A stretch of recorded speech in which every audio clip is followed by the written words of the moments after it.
I কুত্তার বাচ্চা, তোকে এই রুমে আসতে কে বলেছে? না মানে আপনাকে খাওয়ার জন্য ডাকতেছে। এদিকে আয়। আমি ওর একটু কাছে গিয়ে দাঁড়ালাম। ঠিক তখনই ঈশিতা আমাকে ঠাস ঠাস করে দুই গালে দুইটা থাপ্পড় মারলো। থাপ্পড়গুলো অনেক জোরে মারলো, তাই ঠোঁট কেটে রক্ত বের হতে লাগলো আর আমার চোখ দিয়ে পানি ঝরতে লাগলো। ভীষণ ব্যথা করতেছে। এরপর যদি আমার রুমে আসিস তাহলে নক করে আসবি। যত সব ছোট লোক। এখন যা, আমি আসতেছি। আমি কিছু বললাম না। এইটা আমার সাথে শুধু আজকে ঘটেছে তা না, প্রতিদিনই আমার সাথে এই রকম করে ঈশিতা। এরপর আমি নিচে না গিয়ে আমার রুমে চলে আসলাম। ঠোঁটে ভীষণ ব্যথা করতেছে। ওয়াশরুমে গিয়ে ঠোঁটের রক্তগুলো মুছতে চাইতেছি, কিন্তু হাত লাগাতে পারছি না। ভীষণ ব্যথা করতেছে। কোনো মতে ফ্রেশ হয়ে নিচে চলে আসলাম। নিচে গিয়ে দেখি ঈশিতা খাওয়ার টেবিলে বসে আছে। আমিও গেলাম। জনি, এইদিকে আসো। জি আঙ্কেল, বলেন। দাঁড়িয়ে আছো কেন? বসো, আমরা একসাথে খাবো। আমি ঈশিতার দিকে তাকালাম। ও আমার দিকে আগুন চোখে তাকিয়ে আছে। আমি কিছু বললাম না, এখনো দাঁড়িয়ে আছি। কি হয়েছে জনি? তোকে বসতে বললো না? আসলে আন্টি আমাকে তুই করেই বলে, আমাকে নিজের ছেলের মতো ভাবেন। আমি এখনো দাঁড়িয়ে আছি আর ঈশিতার দিকে চেয়ে আছি। ঈশিতা শুধু রাগে ফুঁসতেছে। জনি, তোমাকে আমি বসতে বলেছি, তুমি দিন দিন অবাধ্য হয়ে যাইতেছো। আঙ্কেল, বসতেছি। আমি যখন বসতে যাব তখনই ঈশিতা চেয়ার থেকে উঠে দাঁড়িয়ে যায় আর বলতে লাগলো, এই ছোট লোকের সাথে আমি এক টেবিলে বসে খেতে পারবো না। তোমাদের মন চাইলে তোমরা খাও। কিসের ছোট লোক? ভুলে যাস না ঈশিতা, জনি কিন্তু তোর স্বামী। কিসের স্বামী? স্বামী ইজ মাই ফুড। এই বলে ঈশিতা না খেয়ে চলে গেল। আন্টি আঙ্কেল দুইজন আমার দিকে অসহায় দৃষ্টিতে তাকিয়ে আছে।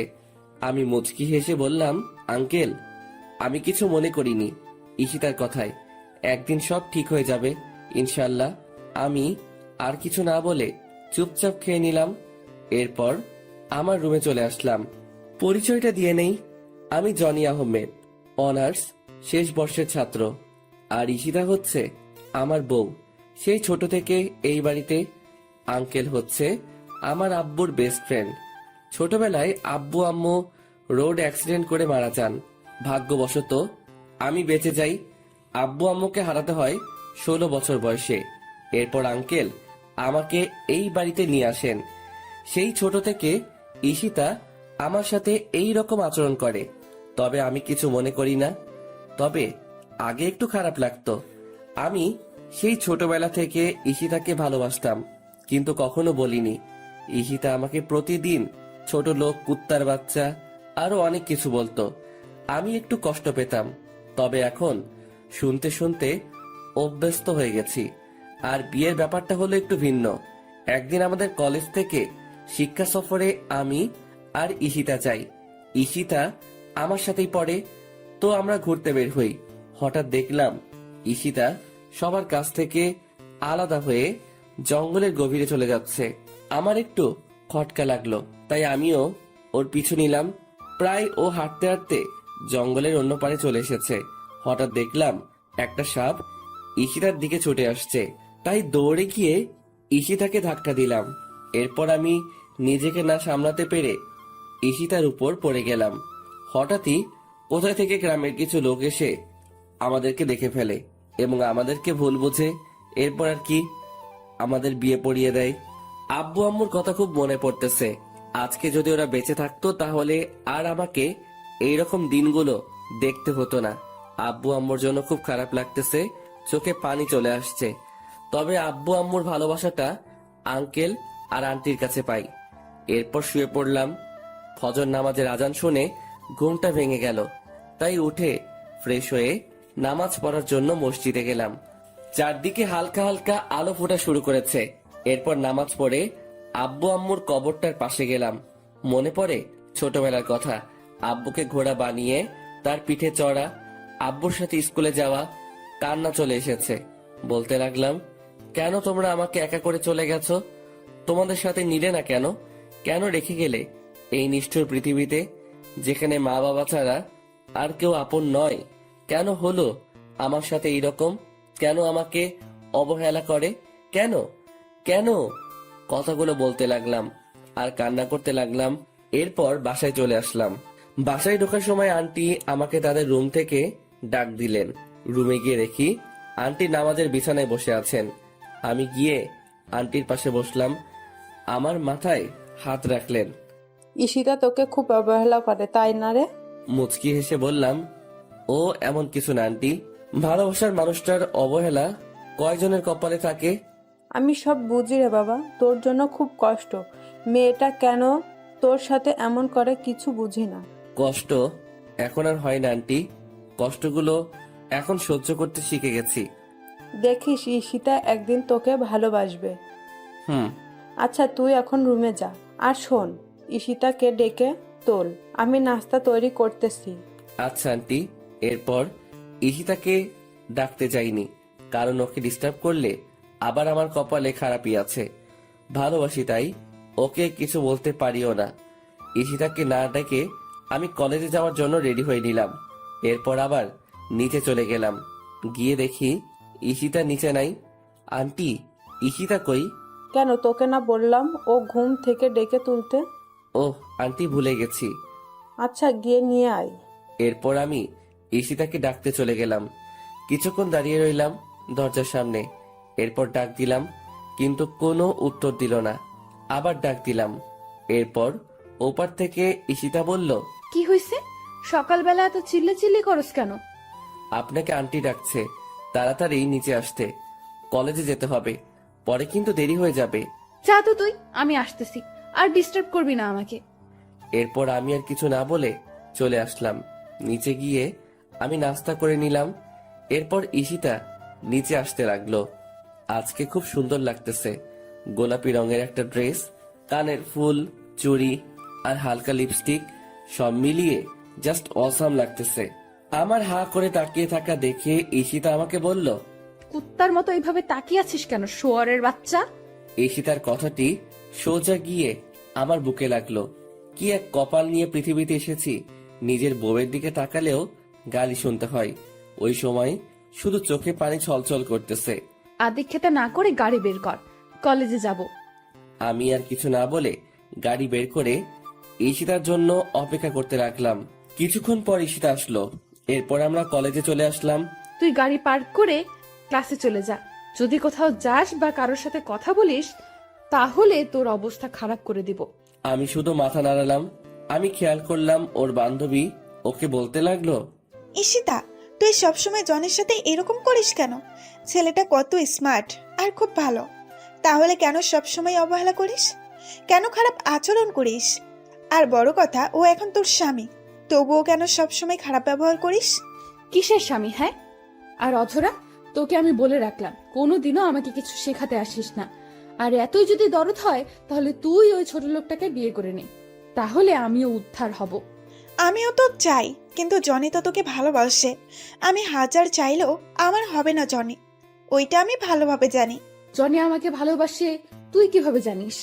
তোকে যদি ভালোই না বাসতো, তাহলে তোর এত অবহেলা সহ্য করতো না, তোর এত খারাপ আচরণ মুখ বুজে সহ্য করতো না। আফসোস, জনের মতো কেউ আমার জীবনে এলো না। ভালোবাসা না ছাই, ছোট লোকের আবার ভালোবাসা। এই বলে ওরা ক্লাসে চলে আসতে লাগলো। তাই আমি তাড়াতাড়ি করে ক্লাসে চলে আসলাম। ঈশিতার কথাগুলোতে খুব কষ্ট পেলাম। এরপর ক্লাসগুলো শেষ করে চলে আসলাম বাড়িতে। এইভাবে কাটতে থাকে দিন। আর ঈশিতার অবহেলা প্রতিনিয়ত সহ্য করতে হচ্ছে। ভালোবাসার মানুষটির অবহেলা কত কষ্টের, তা যদি ঈশিতা জানতো, তাহলে আমাকে এইভাবে অবহেলা করতো না। বসে আছি নিজের রুমে, তখন ঈশিতা আসলো আমার রুমে। আজকে সন্ধ্যায় একটা পার্টি আছে, আমার সাথে তুইও যাইবি, তাই তাড়াতাড়ি রেডি হয়ে নিস। যদি দেরি করিস তাহলে তোর কপালে খারাপই আছে। আমি শুধু মাথা নেড়ে হ্যাঁ সূচক উত্তর দিলাম। এরপর সন্ধ্যায় রেডি হয়ে গাড়ি নিয়ে বাইরে অপেক্ষা করতে লাগলাম। ঈশিতা আসতেছে, আজকেও খুব সুন্দর লাগতেছে, কিন্তু এই সৌন্দর্য আর দেখা হলো না। নিজের থেকে মুখ ফিরিয়ে নিলাম, জানি আমাকে এইভাবে তাকিয়ে থাকতে দেখলে আবার গালি দিবে। কি হয়েছে? গাড়ি চালাস না কেন? এই তো চালাইতেছি। আমাদেরকে কোথায় যেতে হবে? চলতে থাক, আমি বলতেছি কোথায় যেতে হবে। এরপর ঈশিতার কথা মতো গাড়ি নিয়ে চলে গেলাম, কিন্তু গাড়িটা গিয়ে থামে একটা নাইট ক্লাবে। একটু চিন্তায় পড়ে গেলাম, আমরা নাইট ক্লাবে কেন? পার্টিটা এখানে হবে। আমি আর কিছু বললাম না, গাড়িটা পার্ক করে ঈশিতার সাথে চলে এলাম। আমার কাছে এইসব কিছু ভালো লাগে না। আমি মদ তো দূরের কথা, সিগারেটও খাই না। বসে আছি, একা ভালো লাগতেছে। হঠাৎ দেখলাম ঈশিতা ওর কাপড়গুলো খুলে শর্ট একটা কাপড় পরলো, হাঁটুর উপরে কাপড়টা উঠে রয়েছে, আর একটা গেঞ্জি। এইসব দেখে আমার মাথা পুরাই নষ্ট হয়ে গেছে। আমি শুধু বসে বসে ওর কাহিনী দেখতেছি। ও একটা ছেলের কাঁধে হাত রেখে ড্যান্স করতেছে, আর ছেলেটা ওর দিকে খারাপ দৃষ্টিতে তাকিয়ে আছে। এই দৃশ্য দেখে আমার মাথা আরো গরম হয়ে যায়। ঈশিতা অনেক ড্রিঙ্কস করে ফেলেছে, তাই ওর আচরণ স্বাভাবিক দেখাচ্ছে না। আমি ঠিক বুঝতে পারলাম। এরপর ছেলেটি ঈশিতাকে কি যেন বলল এবং তারা দ্বিতীয় তলায় যেতে লাগলো। বিষয়টি আমার কাছে একদম ভালো ঠেকছে না, তাই আমিও ওদের পিছন পিছনে গেলাম। ঈশিতা এত বেশি ড্রিঙ্কস করেছে যে তার পক্ষে ঠিকভাবে দাঁড়ানোটাও মুশকিল হয়ে পড়েছে। এরপর দেখলাম ঈশিতা ছেলেটির সাথে একটা রুমে ঢুকতেছে। তবে কি আমি যা ভাবছি তাই হতে চলেছে? আমি দরজায় কান দিয়ে শুনতে লাগলাম, আই হৃদয়, তুমি আমার কাছে আসবে না, বলে দিলাম। আসলে কি করবি তুই? তোকে আমি এইখানে কেন এনেছি তুই বুঝিস না? তোকে আমার চাই। মানে কি করতে চাইছো তুমি? আই, একদম আমার কাছে আসবে না, আমি কিন্তু চিৎকার করব। চিৎকার করলেও লাভ হবে না, এখানে আমি আর তুমি ছাড়া কেউ নেই। আজকে আমি তোর সবকিছু কেড়ে নেব। না, এই কথা শোনার পর আর থাকা যাচ্ছে না। এক্ষুনি আমাকে কিছু একটা করতে হবে। তাই দরজায় লাথি মারতে লাগলাম। এরপর অনেক চেষ্টায় দরজা খুলে ফেললাম। ভিতরে গিয়ে দেখি ছেলেটা মানে হৃদয় ঈশিতার শরীরের উপরে উঠে আছে। তখনই আমার মাথায় রাগে আগুন হয়ে যায়। আমি ছেলেটিকে লাথি মেরে ঈশিতার উপর থেকে ফেলে দিলাম। এরপর ঈশিতাকে এক হাত দিয়ে তুলে নিলাম। আমার পরনের কোটটা ঈশিতার গায়ে জড়িয়ে নিলাম। এরপর আমি গিয়ে ছেলেটিকে নিচ থেকে তুলে ইচ্ছে মতো মারতে লাগলাম। শালা আমার বউয়ের দিকে খারাপ দৃষ্টিতে তাকাইস। মারতে মারতে প্রায় ছেলেটিকে আধমরা করে ফেলি। এরপর ছেলেটির মুখ টিপে ধরে বলতে লাগলাম, তোর ভাগ্য ভালো, তোকে ছেড়ে দিলাম। আর শুনে রাখ, ঈশিতা আমার, শুধুই আমার। ওর দিকে যে চোখ তুলে তাকাবে আমি ওর চোখ উপড়ে ফেলবো, মাইন্ড ইট। এরপর পিছন ফিরে দেখি ঈশিতা খাটে পড়ে আছে। হয়তো বেশি ড্রিঙ্কস করার কারণে এই রকম হয়েছে। তাই আমি ঈশিতাকে কোলে তুলে নিয়ে নিচে চলে আসলাম, আর সবাই আমাদের দিকে তাকিয়ে আছে। এরপর গাড়ি করে ঈশিতাকে নিয়ে আসলাম। গাড়ি করে ঈশিতাকে কোলে করে নামিয়ে ওর রুমে নিয়ে আসলাম। এরপর তাকে তার খাটে শুইয়ে দিলাম। ঈশিতা আমার গলা জড়িয়ে ধরে আছে। আমি নিজেকে ছুটাতে চাইলাম, কিন্তু পারলাম না। ঈশিতা আমাকে টান দিয়ে ওর বুকের মাঝে ফেলে দেয়। ওর গরম নিঃশ্বাস আমি অনুভব করতে পারছি। ওর শরীর থেকে আলাদা একটা গন্ধ আসতেছে যা আমাকে পাগল করে দিচ্ছে। ঈশিতা আমাকে ওর বুকের মাঝে জড়িয়ে নেয়। আমি কোনো মতে নিজেকে ছাড়িয়ে উঠতে চাইলাম, কিন্তু পারলাম না। এই কি করছেন? কি ছাড়েন আমাকে। উফ, তোমাকে আজকে ছাড়তেছি না। মানে কি বলতে চান আপনি? দেখেন আমাকে। বলতে পারলাম না। ঈশিতা আমার আর ওর ঠোঁট জোড়া এক করে নিল। আমি কিছু করতে পারছি না। আমার হাত পা ঠান্ডা হয়ে আসতেছে। আমি জানি ঈশিতা এইসব কিছু নেশার ঘরে করতেছে। আমার এই রকম করা ঠিক হবে না, তাই নিজেকে ছুড়াতে চাইলাম, কিন্তু পারতেছি না। ঈশিতা আমাকে এখনো খুব জোরে জড়িয়ে ধরে আছে, আর আমার ঠোঁট চুষতেছে। আমিও ধীরে ধীরে দুর্বল হতে লাগলাম। আমিও ঈশিতার ডাকে সাড়া দিলাম। ঈশিতা আমার বউ, ওর উপর আমার অধিকার আছে, আর যা হবার পরে ভেবে দেখা যাবে। ধীরে ধীরে দুইজন তলিয়ে গেলাম ভালোবাসার গভীর সাগরে। সকালবেলা আমার ঘুমটা ভেঙে যায়। আমি এখনো ঈশিতার বুকের মাঝে আছি, আর ঈশিতা আমাকে জড়িয়ে রেখে। ঈশিতার শরীরে কোনো কাপড় নেই। আমি নিজেকে ছাড়িয়ে ঈশিতার কপালে একটা চুমু দিলাম। আমার স্পর্শে ঈশিতার ঘুম ভেঙে যায় এবং আমাকে দেখে চমকে ওঠে। তুই আমার রুমে কি করিস? আর আমার জামা কোথায়? আমি তো আপনার রুমে থাকতে চাইনি, আপনি নিজেই আমাকে বাধ্য করছেন। আর তাছাড়া আপনি আমার বউ, আমি আপনার সাথে থাকতেই পারি, আপনার উপর আমার অধিকার সবচেয়ে বেশি। আই শহরের বাচ্চা, কি বললি তুই? কোনো ছোট লোক আমার স্বামী হতে পারে না।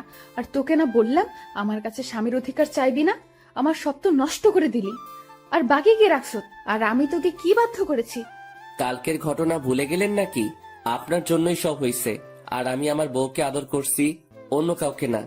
আমি যদি জানতাম আপনি কালকে ওই রকম কিছু করবেন, তাহলে কোনোদিনও ওই পার্টিতে যেতে দিতাম না। জানেন কালকে আপনার সাথে কি হয়েছিল? কি হয়েছে? আমি তো ডান্স করছিলাম, এরপর তো কিছু মনে করতে পারছি না। ওইটাই জানতে চান কি হয়েছে কালকে রাতে? বল। এরপর আমি ঈশিতাকে সব বললাম। আমি তোর কথা বিশ্বাস করি না। তুই মিথ্যে কথা বলতেছিস আমার সাথে। তুই কি ভাবছিস আমি কিছু বুঝি না? মিথ্যা কথা বলে তুই আমাকে ভোগ করলি। সত্যি কথা, আমি মিথ্যা বলতেছি না, আমাকে বিশ্বাস করুন। কি করলে আপনাকে বিশ্বাস করানো যাবে? বিশ্বাস করতে পারি, তবে আমার একটা কথা শুনতে হবে। কি কথা বলেন? যদি তুই আমাকে সত্যিই ভালোবাসিস, তাহলে তোর ওই ভালোবাসার কসম তুই আমার থেকে অনেক দূরে চলে যাবি, অনেক দূরে। মুচকি হেসে বললাম, ও এই কথা। আপনাকে সত্যি অনেক ভালোবাসি, নিজের জীবনের চাইতেও বেশি। যা বলে প্রকাশ করতে পারবো না, তবে আপনার কথা দেখে বোঝাতে পারবো কতটা ভালোবাসি। ভালোবাসা মানে এই নয় প্রিয় মানুষটির সাথে থাকতে হবে, দূর থেকেও ভালোবাসা যায়। চলে যা, আর আসিস না আমার কাছে। যাচ্ছি। এই বলে আমি আমার রুমে চলে আসলাম। ভাবতেই পারিনি আমার জীবনে এমন একটা দিন আসবে, প্রিয় মানুষটির থেকে আলাদা হতে হবে। বিধাতা কেন আমাকে এমন পরীক্ষার সম্মুখীন করলেন? কেন এত অবহেলিত আমি ঈশিতার কাছে? কেন বুঝে না ওকে সত্যি ভালোবাসি? তবে ওর থেকে দূরে গিয়ে ও যদি ওকে আমার ভালোবাসা বোঝাতে পারি, তাহলে তাই করব। চলে যাব অনেক দূরে, আর আসবো না ওর কাছে। আর কাউকে ছোট লোক বলতে হবে না, আর কাউকে গালাগালি করতে হবে না। ফ্রেশ হয়ে নিলাম, বসে আছি খাটের উপর, আর কালকের কথাগুলো ভাবতে লাগলাম। কি থেকে কি হয়ে গেল? সামান্য ভুলের জন্য এত বড় শাস্তি পেতে হচ্ছে। কালকে রাতে যদি নিজেকে একটু কন্ট্রোল করতে পারতাম, তাহলে আর এমন একটা সময় দেখতে হতো না। বুক ফেটে কান্না আসতে লাগলো। ভাবতেই কেমন জানি লাগে। জীবনে পথ চললে হবে একা। ব্যাগে প্রয়োজনীয় জিনিসগুলো নিলাম, সাথে ঈশিতার একটা ছবি নিলাম। ব্যাগ গুছিয়ে বাসা থেকে বের হয়ে গেলাম। আন্টি আঙ্কেলকে কিছু বললাম না, জানি তারা কষ্ট পাবে, হয়তো আমাকে অনেক খুঁজবে। একটা দীর্ঘশ্বাস ফেললাম, পিছন ফিরে বাসাটাকে একবার ভালোভাবে দেখে নিলাম। কতগুলো বছর ছিলাম এই বাড়িতে। ঈশিতার অবহেলায় আর আন্টি আঙ্কেলের ভালোবাসায় দিনগুলো কেটে যায়।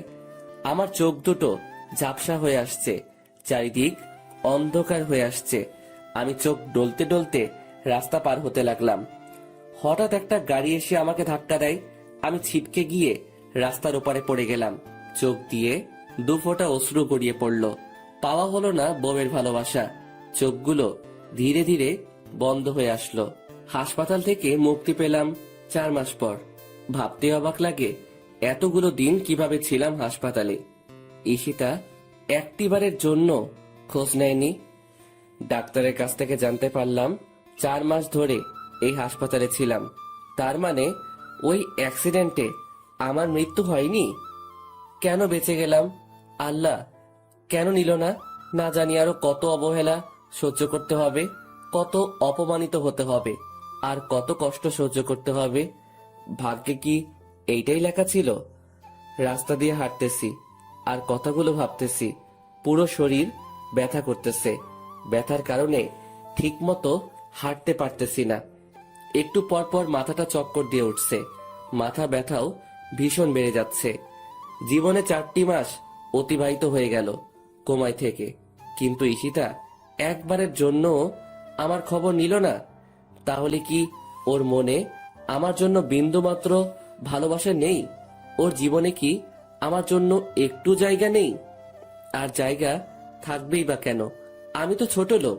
হয়তো ঈশিতা এখন নতুন কাউকে নিয়ে সুখে আছে। পাওয়া হলো না আর ঈশিতার ভালোবাসা। এইদিকে সন্ধ্যাই হয়ে আসছে। কোথায় যাব, কি করব?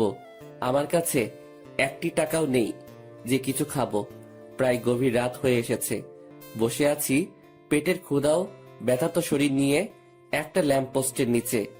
ভাবতেই পারিনি জীবনে এমন দিনও পার করতে হবে। সবই নিয়তির খেলা। আনমনে বসে আছি আর আকাশের তারাগুলো দেখছি। আজকে তারাদেরকেও একা লাগছে। আকাশে চাঁদটা ঠিকই উঠেছে, কিন্তু আমার মনের আকাশটা আধার হয়ে আছে। হঠাৎ খেয়াল করলাম একটা গাড়ি এই দিকে আসতেছে। একবার ভাবলাম সাহায্য চাইবো, আবার বসে পড়লাম।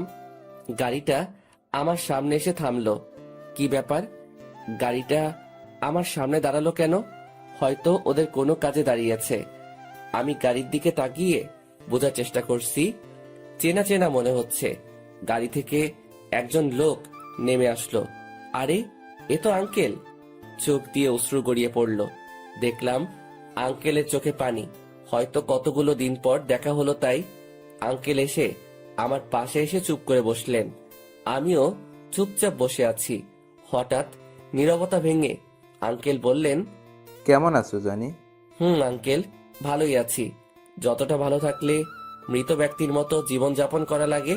কিছুক্ষণ চুপ থেকে আবার বললেন, এতদিন কোথায় ছিলে? এই তো আঙ্কেল, এক বন্ধুর বাসায়। তা বাসার সবাই কেমন আছে? সবাই ভালো আছে, কিন্তু তোমার এ অবস্থা কেন? কি রকম শুকিয়ে গেছো? ঠিকমতো খাও না নাকি? একদম বদলে গেছো। আর তোমার কপালে হাতে এতগুলো কিসের দাগ? মনে হয় তো কোনো কাটার দাগ। কি হয়েছে বলো তো? আমার কথা না হয় বাদ দেন। ওই দিন সিঁড়ি দিয়ে নামার সময় পা পিছলে পড়ে গেছি, তাই একটু কাটা গেছে। ঈশিতা কেমন আছে? তোমার চলে যাওয়াতে সবচাইতে ভালো আছে ঈশিতা। কথাটি শুনে অনেকটা কষ্ট পেলাম। এত দিনেও আমার জন্য তার হৃদয়ে একটুও মায়া জন্মালো না। জানো, তুমি যখন বাড়ি থেকে চলে গেছো তোমার আন্টির হার্ট স্ট্রোক হয়েছে। কথাটি শুনে ভীষণ কষ্ট পেলাম। আজকে আমার জন্য সবকিছু হয়েছে। সবকিছুর জন্য আমি দায়ী। আন্টি এখন কেমন আছেন? আছে মোটামুটি, কিন্তু তুমি যদি না ফিরে যাও তাহলে তোমার আন্টির খারাপ কিছু একটা হয়ে যেতে পারে।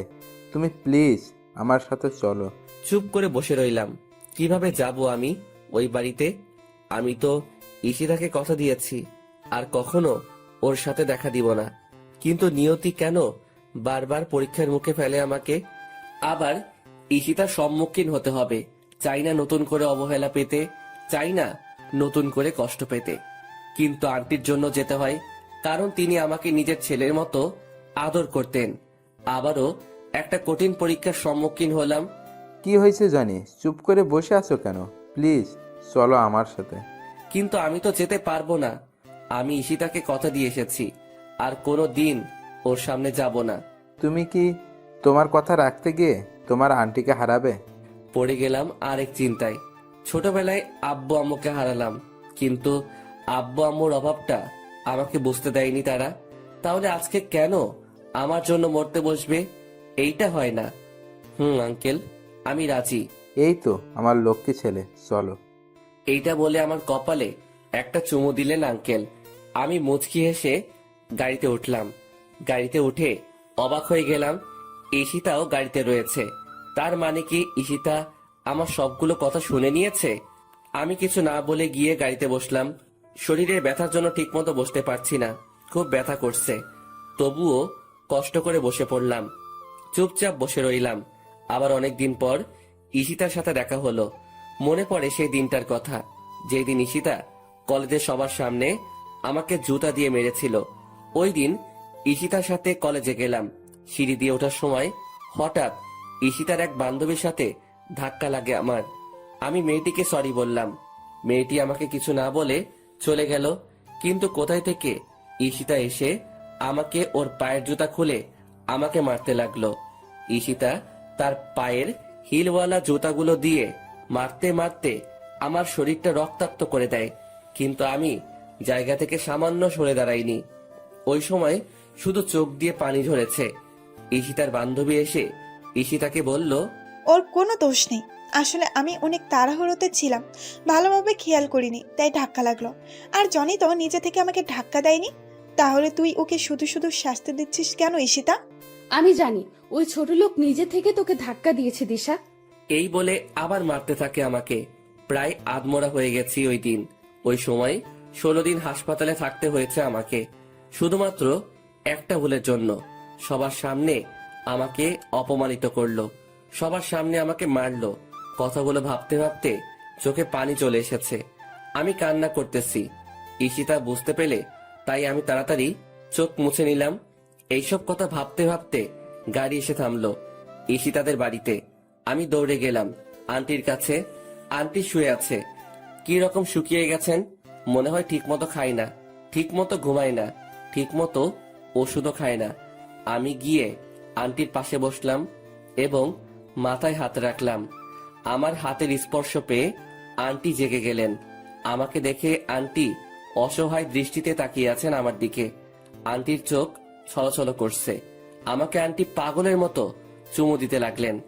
কেমন আছো আন্টি? আগে ভালো ছিলাম না রে, তুই এসে গেছিস, আমি এখন খুব ভালো আছি। কিন্তু তোর এই রকম অবস্থা কেন? কপালে কাটার দাগ, হাতেও অনেক বড় কাটার দাগ রয়েছে। ওইটা আন্টি তেমন কিছু না, সিঁড়ি দিয়ে নামতে পড়ে গেছি, তাই একটু কেটে গেছে। আমার কেন জানি বিশ্বাস হচ্ছে না তোর কথা, কেন জানি তোর কথা মানতে পারছি না। না আন্টি, ওই রকম কিছুই না। আচ্ছা তুই ফ্রেশ হয়ে আয়, আমি তোকে খাবার দিচ্ছি। আচ্ছা আন্টি। আমি চলে যেতে লাগলাম। আন্টি আবার আমাকে পিছন থেকে ডাক দিলেন। জি আন্টি বলো। এইদিকে আয় তো, তোকে জড়িয়ে ধরি না অনেক দিন হইছে। আমি মুচকি এসে আন্টির কাছে গেলাম। আন্টি আমাকে জড়িয়ে ধরলেন। ঠিক তখনই আমি ব্যথায় আহ করে চিৎকার দিয়ে উঠলাম।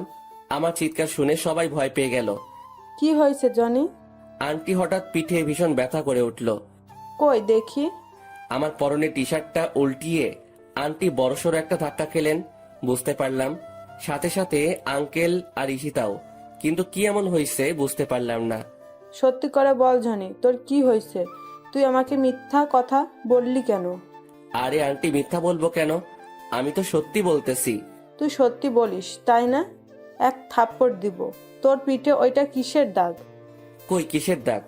আমি আয়নার সামনের দিকে দেখতে লাগলাম। দেখে আমি নিজেই অনেক বড় ধাক্কা খেলাম। আমার পিঠের প্রায় অর্ধেকটা কাটা। তার মানে ওই অ্যাক্সিডেন্ট এইরকম হয়েছে। কিভাবে বেঁচে গেলাম? এত বড় আঘাত হওয়ার পরেও বেঁচে গেলাম। জনি তোকে আমার কসম, সত্যি করে বল কি হয়েছে? কি করি এখন? সত্যিটা তো বলতেই হবে। আসলে আন্টি, আমার অ্যাক্সিডেন্ট হয়েছে। ওই দিন বাড়ি থেকে বের হয়ে রাস্তা পার হওয়ার সময় একটা গাড়ির সাথে ধাক্কা লাগে আমার। আমি এতদিন ধরে আমার কোনো বন্ধুর বাসায় না, হাসপাতালে ঘুমাইছিলাম। আর আজকে 4 মাস পর জ্ঞান ফিরেছে। এইবার আন্টি হাউমাউ করে কেঁদে দিলেন। আমি গিয়ে আন্টিকে সান্ত্বনা দিতে লাগলাম। কোনো মতে আন্টিকে ঠান্ডা করলাম। এরপর আন্টিকে বুঝিয়ে সুজিয়ে চলে আসলাম আমার রুমে। ফ্রেশ হতে গেলাম, ফ্রেশ হতেও পারছি না। কোনো মতে ফ্রেশ হয়ে নিচে চলে আসলাম খাওয়ার জন্য। আন্টি আমাকে নিজ হাতে খাইয়ে দিলেন। তবে একটা জিনিস খেয়াল করলাম, ঈশিতা আজকে আমার সাথে এক টেবিলে বসে খেলো। অনেকটা খুশি হলাম। এরপর খাওয়া দাওয়া শেষ করে রুমে চলে আসলাম। একটু ঘুমানোর চেষ্টা করলাম, কিন্তু পিঠে ব্যথার জন্য পারছি না। তবুও কোনো মতে চিত হয়ে শুয়ে পড়লাম। ভোরবেলায় ফজরের আজানে ঘুম ভাঙলো। বিছানা থেকে উঠতে অনেক কষ্ট হচ্ছে। শরীরটা এখন আগের মতো ব্যথা করতেছে। অনেক কষ্ট করে উঠে অজু করে নামাজ পড়তে চলে গেলাম।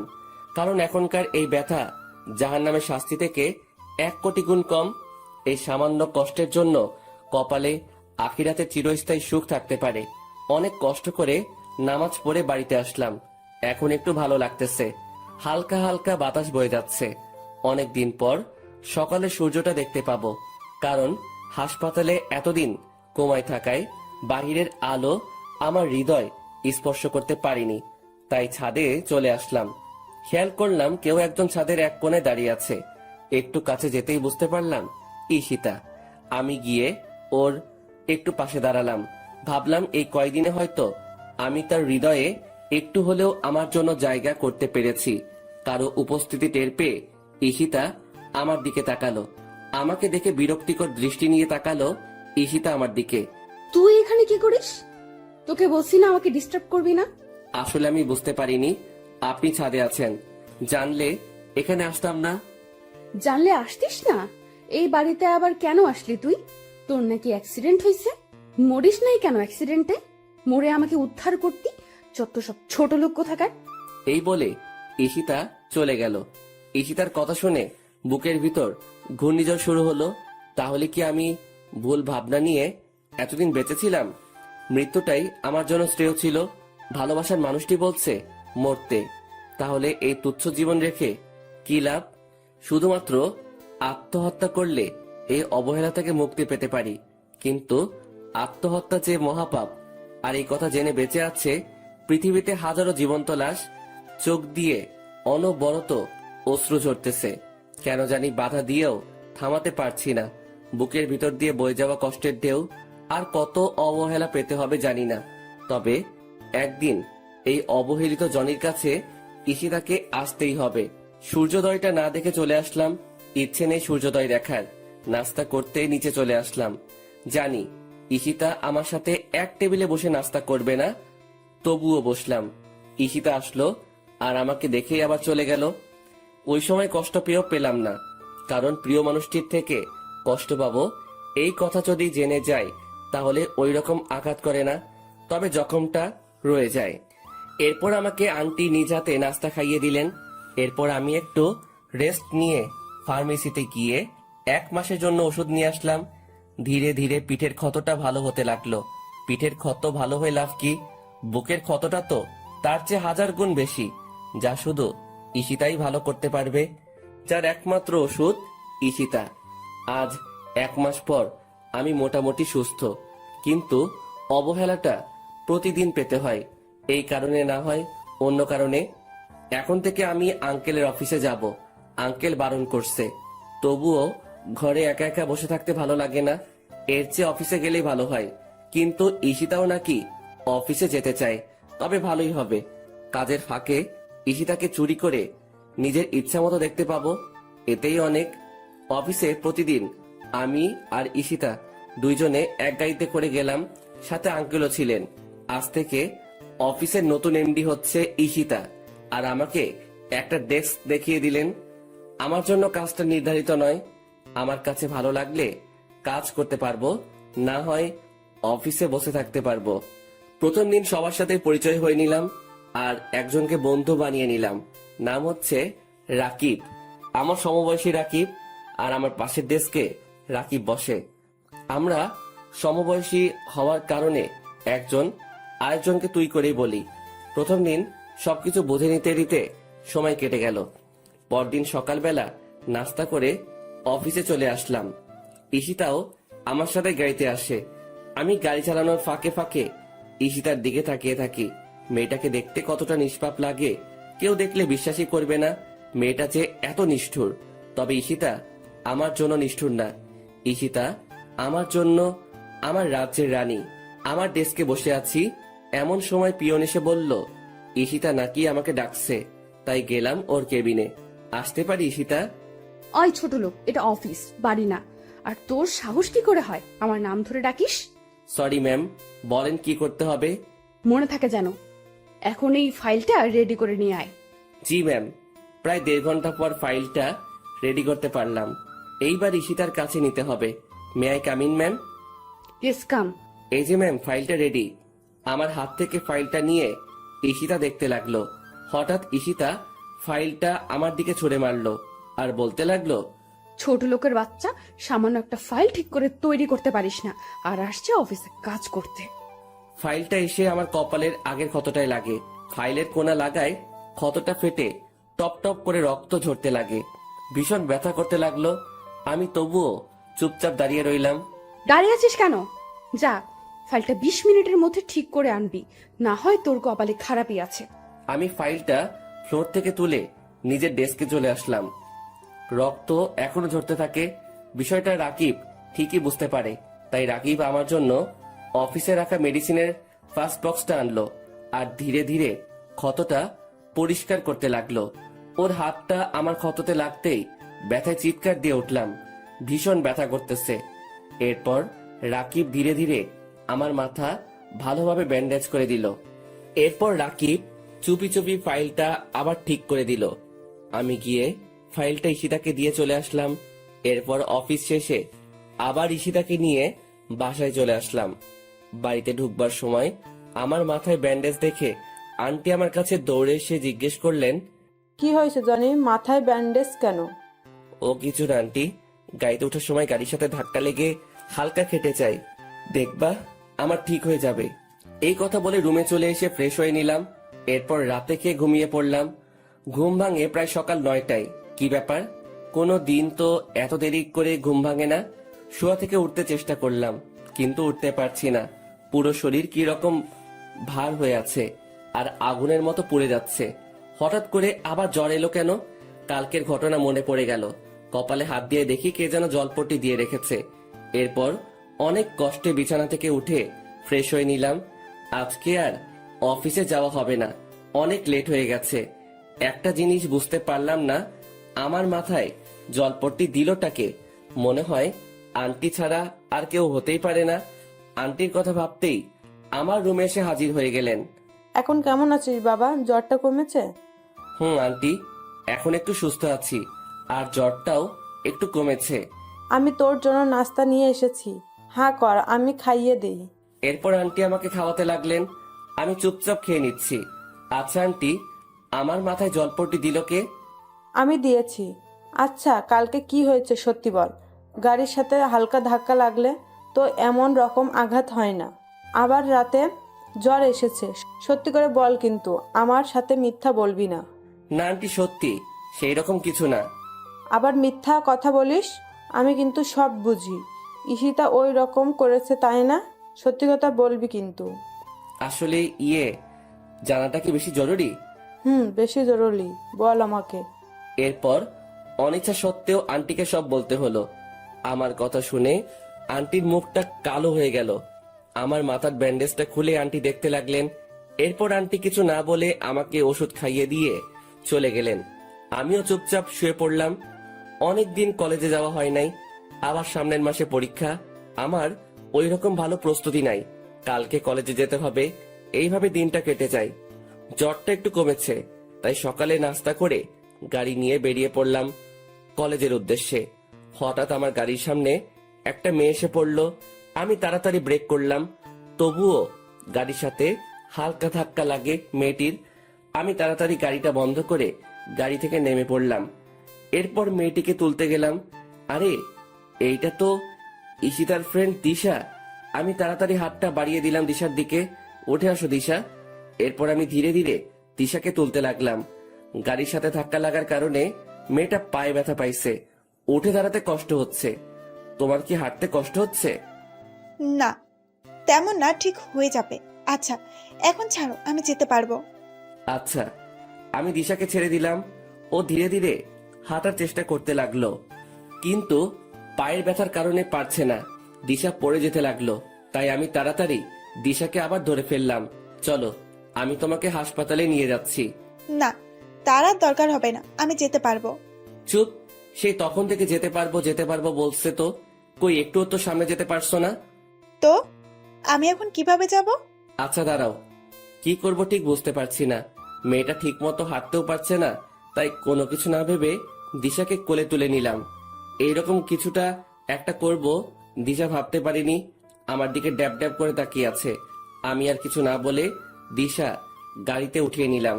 আসলে আমারও কোনো ইচ্ছা ছিল না দিশাকে কোলে নেওয়ার, কিন্তু পরিস্থিতির শিকার হয়ে করতে হলো। এরপর দিশাকে একটা হাসপাতালে নিয়ে আসলাম। ডাক্তার দেখাতে হবে, না হয় পরে আবার সমস্যা হতে পারে। গাড়ি থেকে হাসপাতালের ভিতর কোলে করে নেওয়া লাগলো। এরপর ডাক্তারকে দেখিয়ে নিলাম। আঘাতটা একটু বেশি লেগেছে, তবে কিছুক্ষণ পর ঠিক হয়ে যাবে। ডাক্তার কিছু ওষুধ লিখে দিলেন। ওষুধগুলো কিনে দিশাকে নিয়ে আবার গাড়িতে চলে এলাম। দিশা কোথায় যাবে এখন? কলেজে নাকি বাড়িতে? কলেজে চলো। ঠিক মতো হাঁটতে পারবে তো?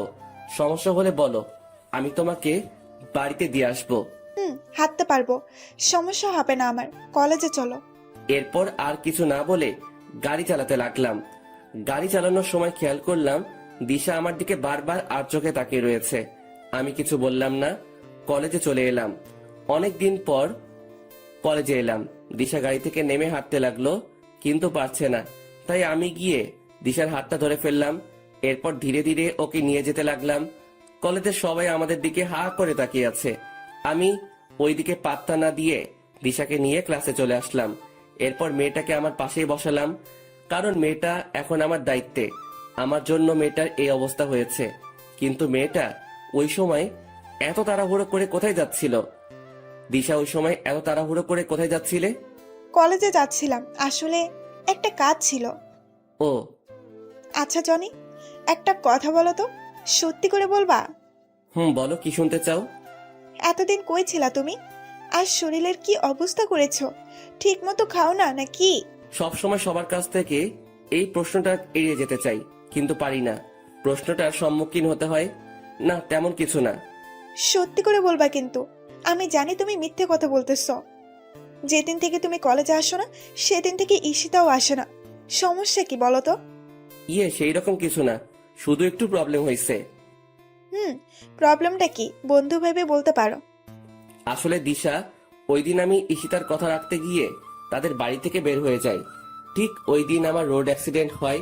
প্রায় 4 মাস পর আমার জ্ঞান ফিরে। ডাক্তারের কাছে থেকে জানতে পারি আমি 4 মাস কোমায় ছিলাম। চিকিৎসার ব্যাপারটা হলো, ওই হাসপাতালে নাকি একটা ফান্ড আছে। যে রোগীর আত্মীয় বা কাছের কেউ যদি না থাকে, তাহলে তাদের হাসপাতালের ওই ফান্ড থেকে চিকিৎসা করা হয়। আমার চিকিৎসাটাও হয় ওই ফান্ডের সাহায্যে। এরপর যখন জ্ঞান ফিরে কোথায় যাব, কি করব, কিছুই বুঝতে পারি নাই। ভাগ্যবশত আবার ঈশিতাদের বাড়িতে আসতে হলো।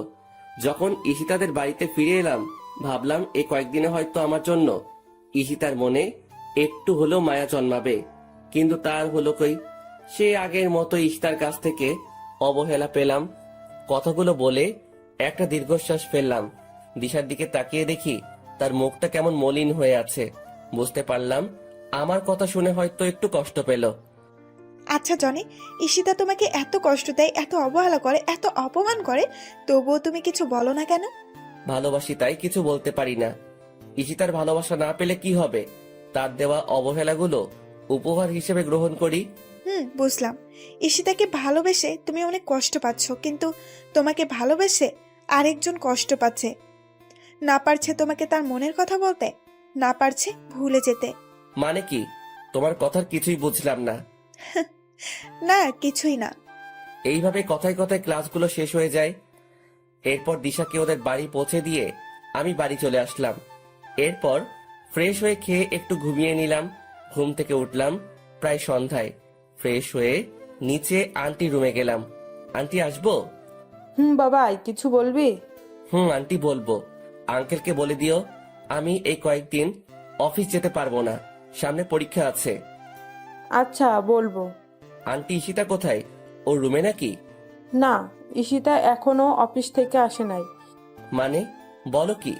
প্রায় রাত হয়ে এলো, কিন্তু ঈশিতা এখনো বাড়িতে আসলো না। অফিস তো সে কখন শেষ হয়ে যায়। কি জানি বাবা, মেয়েটা আজকে এত দেরি করছে কেন? আমার খুব চিন্তা হচ্ছে। আচ্ছা দাঁড়াও, আমি খবর নিচ্ছি। এরপর আমার রুমে এসে রাকিবকে ফোন দিলাম। হ্যালো, কেমন আছিস দোস্ত? এই তো ভালো। তুই কেমন আছিস? আমিও ভালো আছি। আচ্ছা দোস্ত, অফিস কি ছুটি? অফিস তো সেই কখন শেষ হয়ে গেছে। কেন রে, কি হয়েছে? আরে, ঈশিতা এখনো বাড়িতে ফিরে নাই। বলিস কি? দেখ, ম্যাম হয়তো অন্য কোনো কাজে ব্যস্ত আছে। আচ্ছা দোস্ত, তাহলে রাখি। তোর সাথে আবার পরে কথা হবে। আচ্ছা ঠিক আছে, ভালো থাকিস। এই বলে মোবাইলটা কেটে দিলাম। কি করি এখন? ঈশিতার নাম্বারটা বউ দিয়ে সেভ করা আছে, কিন্তু কোনো দিন ফোন দেওয়া হয়নি। আর কোনো কিছু না ভেবে ফোন দিলাম, কিন্তু ফোন তুলছে না। এইভাবে 6 বার ফোন দিলাম, তবুও ফোনটা ধরলো না। আমার চিন্তা আরো বেড়ে গেল, তাই আবার ফোন দিলাম। এইবার ঈশিতা কলটা ধরলো। ওই ছোট লোকের বাচ্চা, বারবার ফোন দিস কেন? আপনি কোথায়? তাড়াতাড়ি বাড়িতে আসেন, আন্টি আপনার জন্য চিন্তা করছে। তোকে বলতে যাব কেন? আমি আমার বয়ফ্রেন্ডের সাথে আছি, আর ডিস্টার্ব করবি না আমাকে। যত সব ছোট লোক কোথাকার। ঈশিতার কথা শুনে আমার পায়ের নিচের মাটি সরে গেল। ঈশিতার বয়ফ্রেন্ড আছে ভাবতেই চোখ দুটো ভিজে গেল পানিতে। বুক ফেটে কান্না আসছে। আমার ভালোবাসা কখনো ঈশিতা বুঝলো না, শুধু অবহেলাই করে গেল। তবে কি ঈশিতাকে আমার নিজের করে আর কখনো পাবো না? কখনো কি আর হবে না ঈশিতার ভালোবাসা পাওয়া? অনেক কান্না করলাম। ভালোবাসার মানুষটির অবহেলা মৃত্যুর সমান। কান্না করতে করতে কখন ঘুমিয়ে পড়েছি ঠিক মনে নেই। ঘুম থেকে উঠে ফ্রেশ হয়ে নিলাম। বারবার শুধু ঈশিতার কথাগুলো মনে পড়ছে। তবে কি চিরতরে হারাতে হবে ঈশিতাকে? আর যেইভাবে অবহেলা করছে তাতে ঈশিতা না থাকাও ভালো, কিন্তু প্রিয় মানুষটির কাছ থেকে অবহেলা করলে তা না পাওয়ার চেয়েও ভালো। কিন্তু আমি যে এত অবহেলা নিতে পারছি না, কিন্তু একদিন ওর অবহেলাগুলাও খুব মিস করব। আমাকেও কিছু একটা করতে হবে, এমন কিছু করব যাতে ঈশিতা নিজেই আমার কাছে আসে। নাস্তা করে কলেজে যাওয়ার জন্য রেডি হয়ে নিলাম। এরপর গাড়ি নিয়ে কলেজে চলে আসলাম। মনে পড়ে সেই দিনগুলো যখন আমি আর ঈশিতা একসাথে কলেজে আসতাম। আমি সবসময় ক্লাসে চুপটি মেরে বসে থাকতাম, আর ঈশিতা ওর ফ্রেন্ডদের সাথে কত মজা করত। আমি গাড়িটা পার্ক করে চলে আসলাম। বসে আছি নিজের বেঞ্চে, হঠাৎ কোথায় থেকে একটা মেয়ে এসে আমার পাশে বসে পড়ল। আরে দিশা, তুমি? হ্যাঁ আমি। কেমন আছো? ভালোই, তুমি? আমিও ভালো আছি। দিশা, একটা কথা ছিল। বলো, সমস্যা নাই। সত্যি কথা বলতে হবে কিন্তু। আরে বাবা, সত্যি বলবো।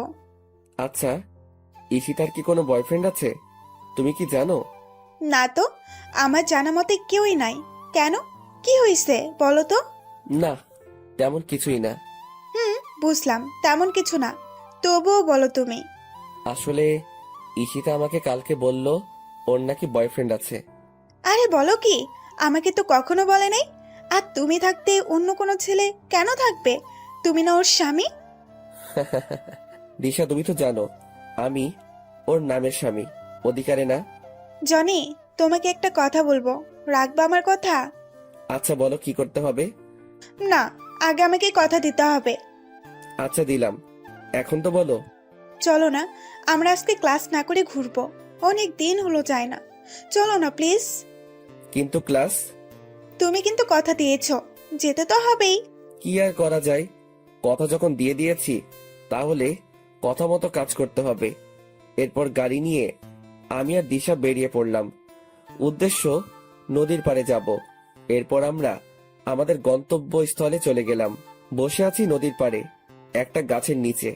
কি সুন্দর প্রকৃতি, যার বর্ণনা দিয়ে শেষ করা যায় না। দিগন্ত বিস্তৃত নদী, নদীর ওপরে সারি সারি গাছ, চারিদিকে হালকা রোদের তাপ, আর দক্ষিণের বাতাস এসে মনে দোলা দিয়ে যাচ্ছে।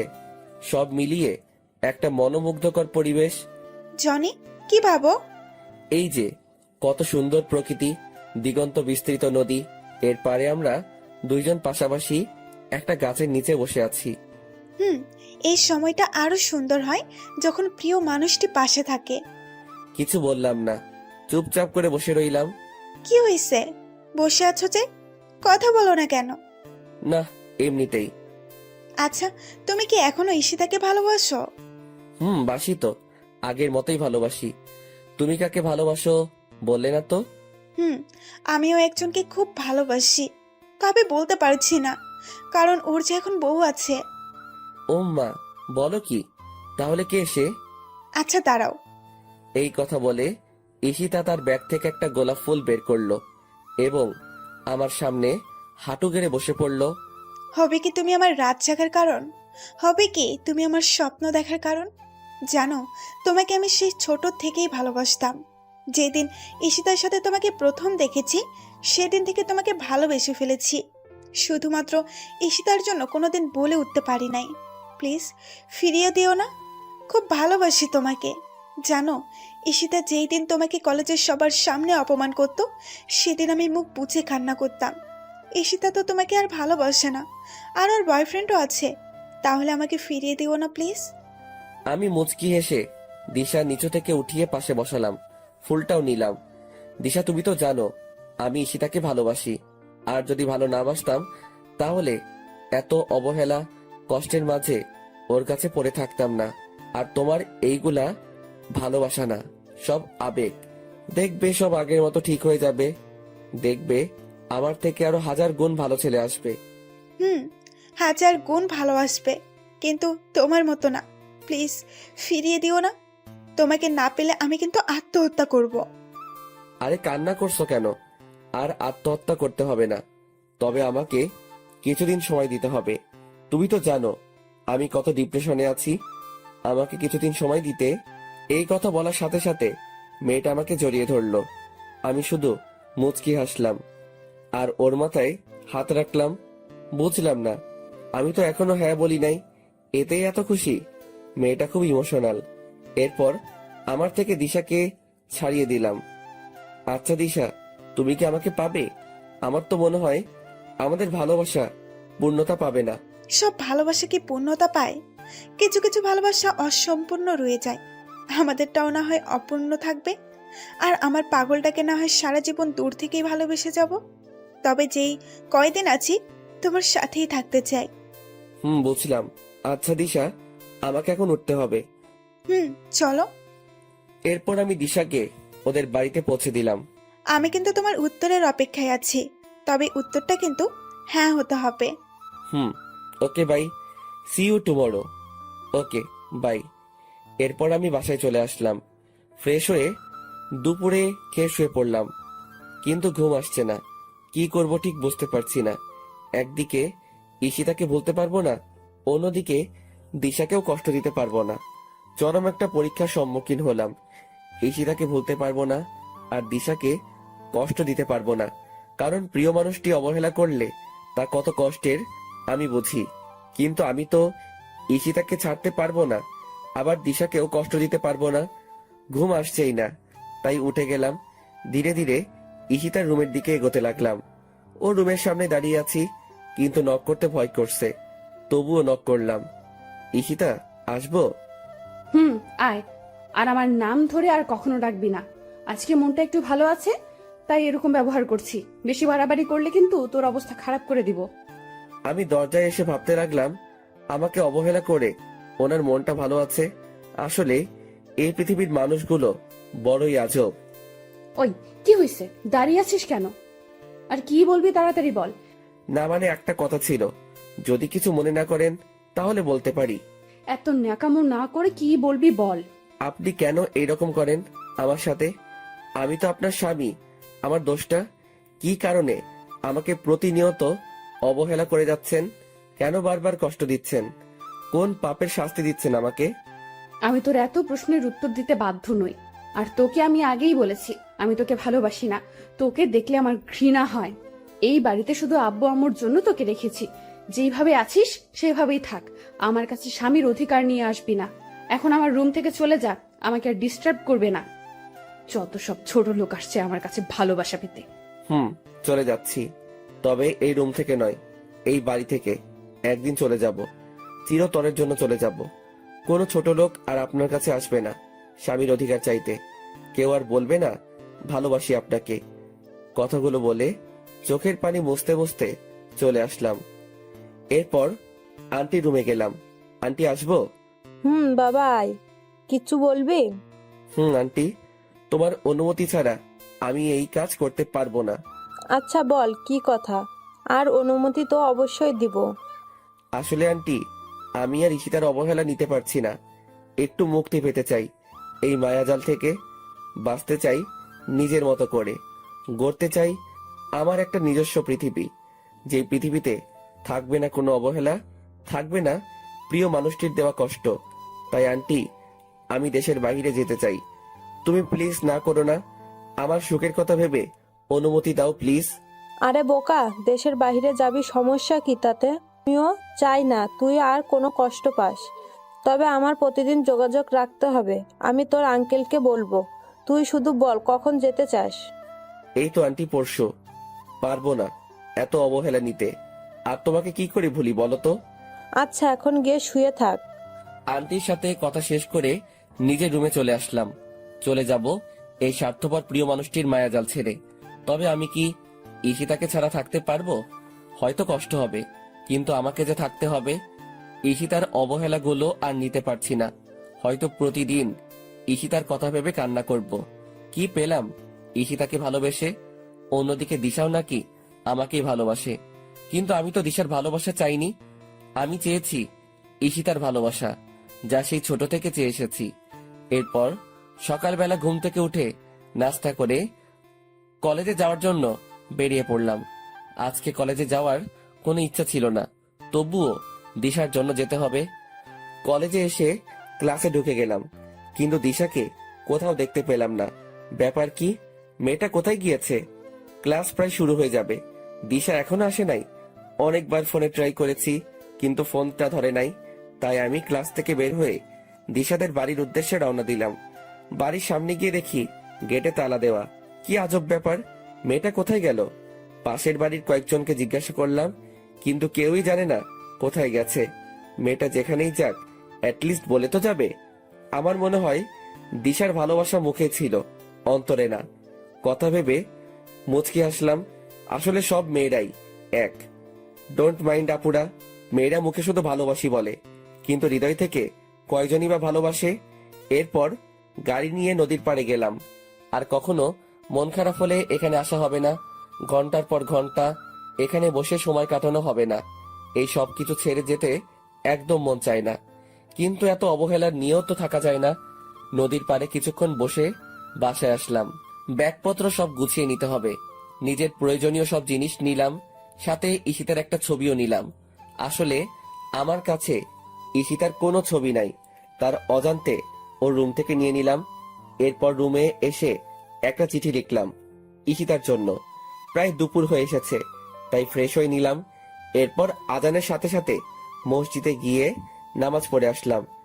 বাড়িতে দুপুরের খাবার খেয়ে একটু ঘুমিয়ে নিলাম। ঘুম থেকে উঠলাম প্রায় বিকাল বেলা।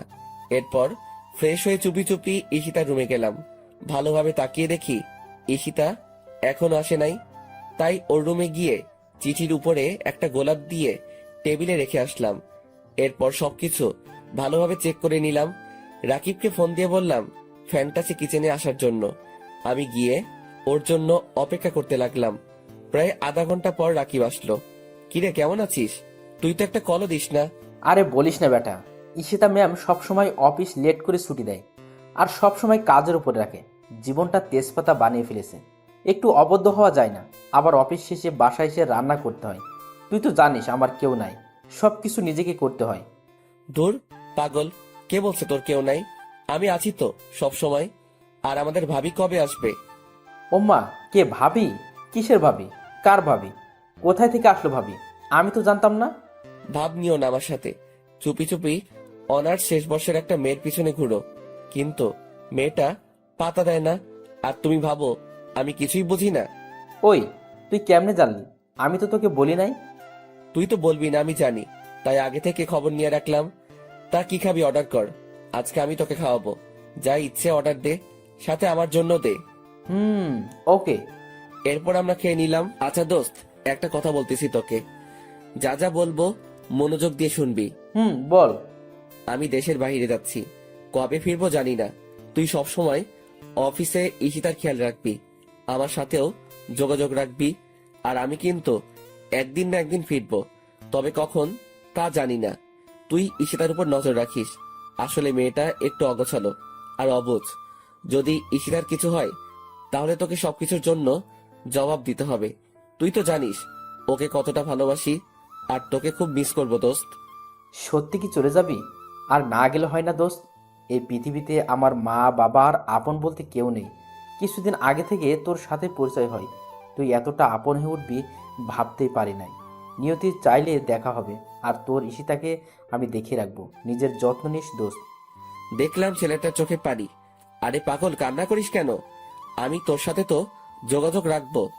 আচ্ছা দোস্ত, আজকের মতো উঠলাম। ভালো থাকিস দোস্ত। তুইও, তোকে খুব মিস করব।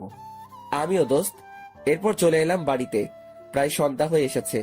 সেই পুরনো স্মৃতিগুলো ভেসে উঠে আসছে চোখের মাঝে। কত অবহেলা নিয়ে কাটিয়েছি দিনগুলো। হয়তো আমি চলে গেলে ওর কিছু আসে যায় না। ঈশিতা তো আমাকে ভালোই বাসে না, তাহলে আমার অনুপস্থিতিতে ওর কিছু আসবে যাবে না। রাত প্রায় 12টা বাজে। আমি ঘুমিয়ে আছি। হঠাৎ মোবাইলের আওয়াজে ঘুমটা ভেঙে গেল। মোবাইলের স্ক্রিনে তাকিয়ে দেখি দিশার নাম্বার। তাড়াতাড়ি করে রিসিভ করলাম। হ্যালো দিশা, কোথায় ছিলে তুমি সারাদিন?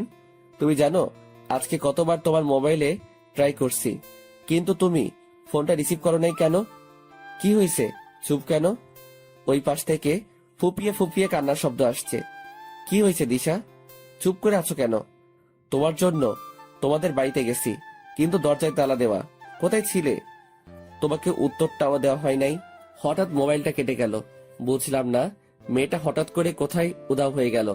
আবার ফোন দিয়ে কান্না করছে, কিন্তু কোনো কথা বলছে না। মেয়েটা এমন কেন করলো? এরপর আবার ঘুমিয়ে গেলাম। কালকে সকাল 8:30 ফ্লাইট, তাড়াতাড়ি উঠতে হবে। খুব সকালবেলায় ঘুমটা ভাঙলো। আমি তাড়াতাড়ি উঠে ফ্রেশ হয়ে নামাজ পড়তে চলে গেলাম। নামাজ পড়ে বাড়িতে ফিরে আসলাম। আন্টি রুমের পাশ দিয়ে উপরে যাওয়ার সময় আন্টি আমাকে ডাক দিলেন। আমি গিয়ে আন্টির পাশেই বসলাম। আন্টি এখনো নামাজের বিছানায় বসে আছে। আমি ওনার কাছে গিয়ে বসাতে আন্টি আলতো করে আমার কপালে একটা চুমু দিলেন। আন্টি কিছু বলবে নাকি? বাবা, চলে তো যাচ্ছিস আমাদের ছেড়ে। শেষবারের মতো না হয় খাইয়ে দেই নিজের হাতে তোকে। আর কখনো সময় হবে কিনা জানি না। কি খাবি না? খাবো তো, তুমি নিয়ে আসো, আমি এইখানেই আছি, মুচকি এসে বললাম। এরপর আন্টি আমাকে নিজ হাতে খাইয়ে দিলেন। আমি চুপচাপ সবগুলো খেয়ে নিলাম। আর কখনো খাওয়া হবে কিনা জানি না, খেয়ে চলে আসলাম। এরপর সবকিছু ভালোভাবে প্যাক করে নিলাম। প্রায় 7:30 বেজে গেছে। আমি ধীরে ধীরে ঈশিতার রুমের দিকে গেলাম। অবাক হওয়ার বিষয়, ওর রুমের দরজাটা খোলা। আমি হালকা উকি দিলাম। ঘরে তো কেউই নাই। চিঠিটা এখনো টেবিলের উপর পড়ে আছে। শেষবারের মতো ঈশিতাকে দেখা হলো না। এরপর আমি ঈশিতার সাথে দেখা না দিয়ে গাড়ি নিয়ে এয়ারপোর্টের উদ্দেশ্যে বেরিয়ে পড়লাম। আমার সাথে আন্টি আঙ্কেল যাচ্ছেন আমাকে এগিয়ে দিতে। খেয়াল করলাম আন্টি পুরো রাস্তা মন খারাপ করে রয়েছেন। গাড়ি এসে থামলো এয়ারপোর্টের সামনে। এরপর আমি আঙ্কেলের থেকে সবকিছু বুঝে নিলাম। আমি আসার সময় আন্টি অনেক কান্না করতে লাগলো। আন্টি, তুমি যদি এইরকম কান্না করো তাহলে আমি কিভাবে যাব? এরপর আন্টি চোখের পানি মুছে নিলেন। আমি গিয়ে আন্টিকে বললাম, সময় মতো ওষুধ খাবে, নিজের প্রতি যত্ন নিবে, আঙ্কেলকে দেখে রাখবে। আর আমি তোমার সাথে প্রতিদিন কথা বলবো, তবে ঈশিতা যেন না জানতে পারে। আমার কথা শুনে আন্টি শুধু মাথা নাড়ালো। এরপর আমি ওদের কাছ থেকে বিদায় নিয়ে এয়ারপোর্টে ঢুকে পড়লাম। আবার কখন দেখা হবে জানা নেই। নিজের অজান্তেই চোখ ভিজে এলো।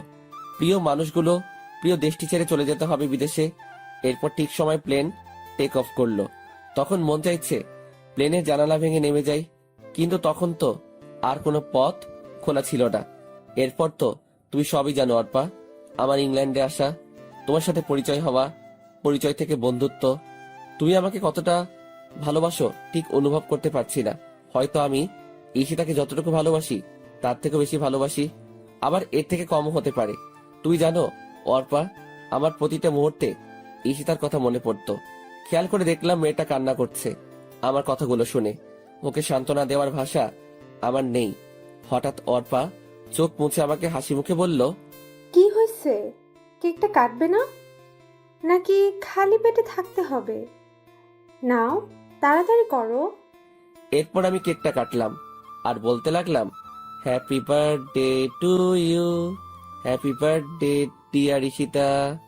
এরপর কেকটা একটু অর্পাকে খাইয়ে দিলাম। আমি আর নিজেকে সামলাতে পারছি না, বুক ফেটে কান্না আসছে। তাই আমি অর্পাকে ছাদে রেখেই নিচে চলে আসলাম। আজকে ঈশিতার জন্মদিন ছিল। এই দেশের মাটিতে প্রায় 5 বছর পার করে ফেললাম।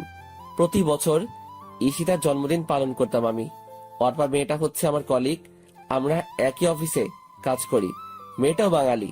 অর্পা এই দেশে আসে ওর আব্বু আম্মুর কারণে।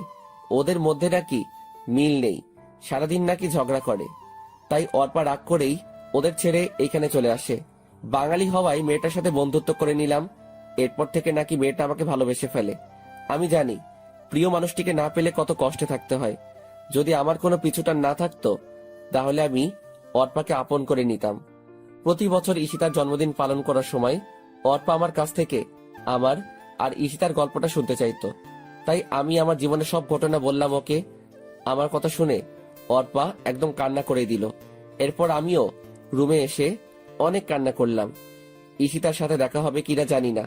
এরপর দরজা ওপাশ থেকে অর্পা আমাকে ডাকতে লাগলো। এই জনি, দরজা খুলো। কি হয়েছে তোমার? ছাদ থেকে এভাবে চলে আসলে কেন? তাড়াতাড়ি দরজা খুলো বলছি। তোমার জন্য নিজ হাতে রান্না করে এনেছি, তুমি খাবে না?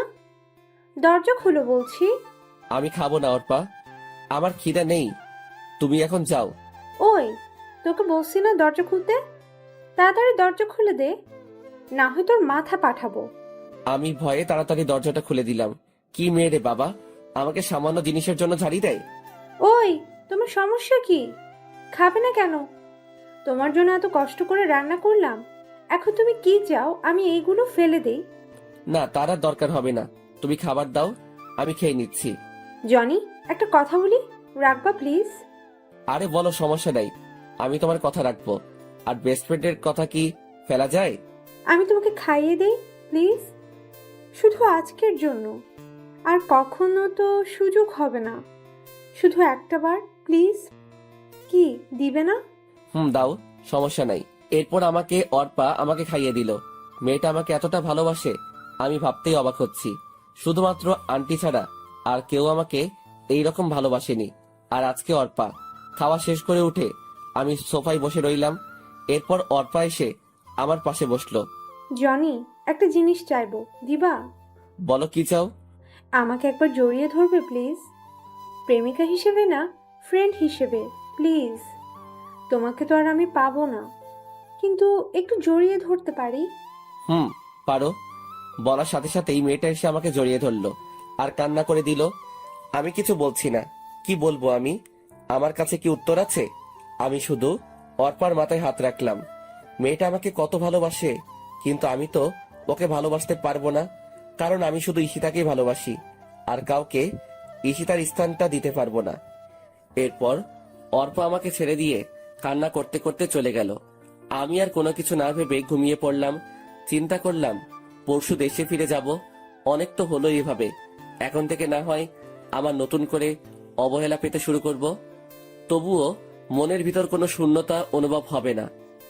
এরপর সকালবেলা ঘুম থেকে উঠে ফ্রেশ হয়ে নিলাম, নাস্তা করে রেডি হয়ে অফিসে চলে আসলাম। সারাদিন অফিসে কাজ করে বাসায় আসলাম। অফিস থেকে আসার সময় অর্পাকে বলে দিলাম আমি কালকে বাংলাদেশে ফিরে যাব। ও যদি যেতে চায় তাহলে আমার সাথে যেতে পারে। আমার কথা শুনতে অর্পা খুশিতে রাজি হয়ে গেল। এরপর আমি সকালবেলায় সবকিছু গুছিয়ে নিলাম, অর্পাকে দিয়ে ওর অ্যাপার্টমেন্ট থেকে নিয়ে আসলাম। এয়ারপোর্টে সবকিছু চেক শেষে আমি প্লেনে এসে বসলাম। প্লেন তার যথাসময় চলতে শুরু করলো। প্রায় 4 ঘন্টা পর প্লেন এসে থামলো বাংলাদেশ এয়ারপোর্টে।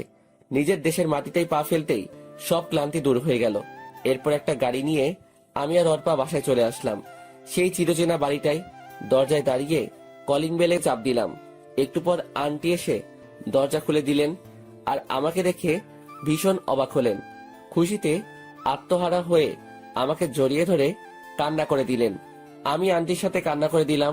প্রায় 4 বছর পর আবার আপন মানুষগুলোকে দেখতে পেলাম। কেমন আছো আন্টি? আগে ভালো ছিলাম না, তুই এসে গেছিস, এখন অনেকটা ভালো আছি। তুই কেমন আছিস? আমিও ভালো আছি। কি অবস্থা হয়েছে তোর? একদম শুকিয়ে গেছিস, ঠিক মতন খাবার খাস না। এতগুলো দিন পর আমাদের কথা মনে পড়লো? তোমাদের কথা তো ঠিকই মনে পড়ে। আন্টি ঈশিতা কোথায়? কেমন আছে ঈশিতা? ঈশিতা ওর ঘরে আছে। কেমন আছে তুই গিয়ে জিজ্ঞাসা কর। আর সাথে মেয়েটা কে বাবা? ওহ আন্টি, তোমাকে তো পরিচয় করিয়ে দেই নাই। ও হচ্ছে অর্পা, আমার ফ্রেন্ড। আর অর্পা, উনি হচ্ছে ঈশিতার আম্মু। তোমাকে তো বলেছি। কেমন আছেন আন্টি? আলহামদুলিল্লাহ ভালোই আছি, তুমি কেমন আছো? জি আন্টি, আমিও ভালো আছি। আন্টি আঙ্কেলকে তো দেখতে পাচ্ছি না। আঙ্কেল কোথায়? তোর আঙ্কেল অফিসের কাজে বাহিরে গেছে, আজকেই চলে আসবে। আর কতক্ষণ মেয়েটাকে বাহিরে দাঁড় করিয়ে রাখবি? ভিতরে আয়। আন্টি। অর্পা ভিতরে আসো। এরপর আমি আর অর্পা ভিতরে চলে গেলাম। অর্পাকে গেস্ট রুমটা দেখিয়ে দিলাম। এরপর আমি আমার রুমে চলে আসলাম। নিজের সেই রুমটাতে আবার অনেকগুলো দিন পর এলাম, কিন্তু অবাক হওয়ার বিষয়, আমার রুমটা একদম গোছানো, সবকিছু পরিষ্কার। মনে হয় কেউ প্রতিদিন এসে পরিষ্কার করে যায়। এত কিছু না ভেবে আমি ফ্রেশ হতে চলে গেলাম। এরপর নিচে নাস্তা করতে চলে গেলাম। সাথে অর্পাকে নিয়ে এলাম। মেয়েটা হয়তো লজ্জায় কোনো কিছু বলতে পারবে না। আন্টি আমাদেরকে নাস্তা দিলেন। আমি খেয়ে যাচ্ছি, কিন্তু গলা দিয়ে নামতেছে না। কারণ একটাই, ঈশিতা। আসার পর থেকে ঈশিতাকে দেখতেছি না। ব্যাপার কি? মেয়েটা কোথায় গেল? আন্টি ঈশিতা কোথায়? নাস্তা করবে না? আসার পর থেকে তো একবারও দেখলাম না। কি জানি বাবা কি হয়েছে, তুই যাওয়ার পর থেকে মেয়েটা একদম বদলে গেছে। ঠিক মতন খায় না, ঠিক মতন ঘুমায় না, অফিসে এবং কলেজে কোথাও যায় না। দিন দিন কেমন মৃত্যুর মুখে চলে যাচ্ছে। আন্টির কথা শুনে বুকটা কেঁপে উঠল। কি হয়েছে ঈশিতার? তবে কি ওর কোনো ক্ষতি হয়েছে? কেন হঠাৎ করে এইভাবে বদলে গেল? আন্টি, ঈশিতা এখন কোথায়? মনে হয় রুমেই আছে, সারাদিন নিজেকে রুমে বন্দি করে রাখে। যা তো মেয়েটাকে ডেকে নিয়ে আয়। কে? আমি যাব? তুই যাইবি, এখন যা তো। এরপর আমি ধীরে ধীরে ঈশিতার রুমের দিকে পা বাড়ালাম। উপরে গিয়ে দেখি দরজাটা খোলা। আমি ঈশিতাকে অনেকবার ডাক দিলাম, উঠলো না। এরপর রুমের ভিতরে গিয়ে ঈশিতার খাটের পাশে গেলাম। মেয়েটা ছোট বাচ্চাদের মতো শুয়ে আছে, চুলগুলো মুখের উপরে। আমি আবার ডাক দিলাম। এইবার ঈশিতা চোখ ডলতে ডলতে উঠে গেল। ঈশিতাকে দেখে চোখে পানি ছলছল করছে। কি ঈশিতা, কি হয়ে গেল? শুকিয়ে একদম কাঠ হয়ে গেছে, চোখের নিচে কালো দাগ পড়ে গেছে, আগের থেকে অনেক কালো হয়ে গেছে। আমাকে এইভাবে দেখতে পাবে ঈশিতা কল্পনাও করে নাই। ঈশিতার চোখ অশ্রুতে ভরে গেছে। আজকে অবহেলার প্রতিদানে এই সকল কিছু হচ্ছে। ঈশিতা খাট থেকে নেমে আমার একদম কাছে চলে আসলো, আমাকে জড়িয়ে ধরতে চাইলো, কিন্তু আমি সরে গেলাম। আমার থেকে এইরকম কিছু ঈশিতা আশা করেনি। আমিও ঈশিতার পাশে থাকতে চেয়েছিলাম, কিন্তু ঈশিতা আমার সাথে অনেক খারাপ ব্যবহার করছে, আমাকে প্রতিনিয়ত অবহেলা করে গেছে। এখন এই সবকিছু ঈশিতাকে তিলে তিলে ভুগতে হবে। প্রিয় মানুষটি অবহেলা করলে তা কত কষ্টের ঈশিতাকেও বুঝতে হবে। এখন থেকে আমি অবহেলা করব, আর ঈশিতা সবকিছু সহ্য করবে। আপনাকে আন্টি নিচে নাস্তা খেতে ডাকছে, তাড়াতাড়ি আসেন। জনি, দাঁড়াও, তোমাকে। আমি না শুনে চলে আসলাম, আর ঈশিতা ওইখানে হাঁটু গেড়ে বসে পড়লো। হয়তো বুঝতে পারছে তার কর্মের ফল ভুগছে, কান্না করতে লাগলো। আমি নিচে এসে নাস্তা করতে লাগলাম। এরপর ঈশিতাও এলো। আমি কিছু না বলে চুপচাপ নাস্তা খেয়ে যাচ্ছি, কিন্তু ঈশিতা নাস্তা না করে আমার দিকে তাকিয়ে আছে। ঈশিতাকে কষ্ট দেওয়ার জন্য আমি পুরোটা না খেয়ে চলে আসলাম। আমার এইরকম আচরণে ঈশিতা কষ্ট পেল, পাক না, তাতে আমার কি? আমাকেও তো কম কষ্ট দেয়নি ঈশিতা। এরপর আমি আমার রুমে চলে এলাম। ঈশিতাকে এইভাবে অবহেলা করতে গিয়ে আমি নিজেও অনেক কষ্ট পেলাম, কিন্তু তবুও যে ঈশিতাকে বুঝতে হবে প্রিয় মানুষটির অবহেলা কতটা যন্ত্রণাদায়ক। কিন্তু হঠাৎ করে ঈশিতা এভাবে বদলে গেল কেন? কিছু একটা তো কারণ আছে, জানতেই হবে আমাকে সেই কারণ। রাতে সেই রকম ঘুম হয় নাই, তাই একটু ঘুমিয়ে নিলাম। ঘুম ভাঙলো দুপুর 12:30। আমার বুকের উপর ভারী কিছু অনুভব করছি। ঘুম থেকে উঠে দেখি ঈশিতা আমাকে জড়িয়ে ধরে ঘুমিয়ে আছে। মেয়েটার কি নিষ্পাপ মুখখানি! আগের কথাগুলো মনে পড়ে গেল। আমি ঘুমের মধ্যেই ঈশিতাকে এক ঝাটকা দিয়ে বুকের উপর থেকে ফেলে দিলাম। সাথে সাথে ঈশিতার ঘুমটা ভেঙে গেল। আপনি এখানে কি করেন? কেন আসলেন এই রুমে? আবার আমার বুকে মাথা রেখে আমাকে জড়িয়ে ধরে ঘুমিয়েছিলেন। আমার স্বামীকে আমি জড়িয়ে ধরে ঘুমাতে পারি, আমার অধিকার আছে। কিসের স্বামী? হ্যাঁ, কেউ একজন বলেছিল স্বামী ইজ মাই ফুড, আর অধিকারের কথা বলছেন। একদিন আমিও আপনার কাছে স্বামীর অধিকার চাইতাম, কিন্তু আপনি আমাকে শুধু অবহেলা করে আসছেন। কত কষ্ট দিয়েছেন মনে আছে আপনার? আমার কথাগুলো শুনে ঈশিতা ফুপিয়ে ফুপিয়ে কান্না করতে লাগলো। প্লিজ জনি, এরকম করো না। আমি তোমাকে ভীষণ ভালোবাসি, নিজের থেকেও বেশি। ভালোবাসা? আমি এখন আর আপনাকে ভালোবাসি না। আমার মতো ছোট লোক কাউকে ভালোবাসতে পারে না। অর্পা মেয়েটাকে চিনেন? আমি ওকেই ভালোবাসি। ও আপনার মতো নিষ্ঠুর না, অনেক ভালো মেয়ে অর্পা। আর আপনার না বয়ফ্রেন্ড আছে, তাহলে আমার কাছে কেন ভালোবাসা চাইতে আসলেন? আপনার বয়ফ্রেন্ডের কাছে যান। আগে তো আপনি বলতেন আমি যেন এই বাড়ি ছেড়ে চলে যাই। এখন আর আপনাকে বলা লাগবে না, আমি নিজে থেকেই চলে যাব যদি কখনো ডিস্টার্ব করেন। আমি আর তোমাকে ডিস্টার্ব করব না, তবু তুমি আমাকে ছেড়ে যেও না। আমার কথাগুলো শুনে ঈশিতা ফুপিয়ে ফুপিয়ে কান্না করে যাচ্ছে। কান্না করার কারণে ঈশিতার নিঃশ্বাস নিতে কষ্ট হচ্ছে। আর কোনো কথা না বলে ঈশিতা কান্না করতে করতে চলে গেল। ঈশিতা এখন বুঝবে ভালোবাসার মানুষটি অবহেলা করলে কতটা কষ্ট লাগে। এরপর আমি ফ্রেশ হয়ে নিলাম। জোহর নামাজের আজান দিয়েছে, তাই নামাজ পড়তে মসজিদে চলে গেলাম। নামাজ পড়ে বাড়িতে আসার সময়ই রাকিবের সাথে দেখা হলো। আরে দোস্ত, তুই কখন আসলি? দেশে ফিরে আসলি, কিন্তু একবারও জানালিও না। আমি তো আজকে সকালেই এলাম। আসলে বাংলাদেশে আসার পর সিম নেওয়া হয় নাই, তাই যোগাযোগ করতে পারি। তো কেমন আছিস তুই? আলহামদুলিল্লাহ ভালোই আছি। জানিস দোস্ত, আমার বিয়ে হয়ে গেছে। আমি এখন আর ব্যাচেলার নেই। আরে বাহ, ভালোই তো। আচ্ছা দোস্ত, এখন বাড়ি যেতে হবে, একদিন তোদের বাড়িতে যাব। আচ্ছা ঠিক আছে, ভালো থাকিস। তুইও। এরপর বাড়ি চলে এলাম। দুপুরের খাবার খেয়ে বসে বসে টিভি দেখতেছি। এরই মাঝে অর্পা এসে হাজির হলো। কিছু বলবে অর্পা? আসলে আমরা না একা একা ভালো লাগছে না। চলো না, আমরা একটু ঘুরে আসি। ঘরে বসে থাকতে থাকতে ভালো লাগে না। আর ঈশিতার সাথেও কথা বলতে ভয় করে। ও যদি আমাকে কিছু বলে? ধুর পাগলি, ঈশিতা ওই রকম মেয়ে না, তোমাকে কিছু বলবে না, উল্টো তোমার সাথে ফ্রেন্ডলি আচরণ করবে। আর আজকে বিকালবেলা রেডি থেকো, আমরা ঘুরতে বের হব। ওয়াও, সত্যি? সত্যি। ঠিক আছে, তাহলে আমি ঈশিতাকে রেডি হয়ে নিতে বলছি। আমরা সবাই একসাথে যাব, তাহলে অনেক মজা হবে। না, তাকে বলার দরকার নাই, শুধু আমি আর তুমি যাব। সময় হলে আমি নিজেই ঈশিতাকে নিয়ে যাব। কিন্তু ঈশিতা? তোমাকে না বলছি, আর কেউ যাবে না। ওকে, অ্যাজ ইউ উইশ। এরপর আরো কিছুক্ষণ টিভি দেখে রেডি হয়ে নিলাম। অর্পা আর আমি গাড়ি নিয়ে ঘুরতে বেরিয়ে গেলাম। আমরা অনেক জায়গায় ঘুরলাম, অনেক কিছু খেলাম, কিন্তু আমার যে কিছুই ভালো লাগছে না। ঈশিতাকে এইভাবে কাঁদিয়ে আমিও ঠিক থাকতে পারছি না, কিছুতেই মন মানছে না। এরপর আমরা ঘোরাঘুরি শেষ করে প্রায় সন্ধ্যার দিকে বাড়ি ফিরলাম। এরপর আমি ফ্রেশ হয়ে একটু শুয়ে রইলাম আর ভাবতে লাগলাম, ঈশিতার মাঝে এত পরিবর্তন আসলো কিভাবে? ওর নাকি বয়ফ্রেন্ড ছিল, তাহলে গেল কোথায়? কেন এখন ঈশিতা আমার জীবনে আসতে চাইছে? অবহেলা করার পর কেন আপন করতে চাইছে? সবকিছু যেন গুলিয়ে যাচ্ছে। রাত প্রায় 10টা বেজে গেছে, নিচে খেতে ডাকছে। আমি নিচে গিয়ে খাওয়ার জন্য টেবিলে বসে পড়লাম। সবাই আছে, শুধু আঙ্কেল নেই। ঈশিতা আমার সামনের চেয়ারটাতেই বসা। ঈশিতা না খেয়ে শুধু আমার দিকে তাকিয়ে আছে। মেয়েটা এমন কেন না খেয়ে আমার দিকে তাকিয়ে আছে? আমার দেখার জন্য তো সারা জীবন পাবেই। আমি কিছু না বলে চুপচাপ খেয়ে নিলাম। এরপর ছাদে চলে এলাম, একটা সিগারেট ধরালাম, ধীরে ধীরে পুরো সিগারেটটা শেষ করে দিলাম। এইভাবে 1 প্যাকেট সিগারেট খেয়ে ফেললাম। আপন মানুষগুলো যখন পর হয়, তখন এই জিনিসটাই সবচাইতে আপন হয়ে যায়। এরপর ঘরে এসে শুয়ে পড়লাম। ভোরবেলা ঘুম থেকে উঠে ফ্রেশ হয়ে নামাজ পড়তে চলে গেলাম।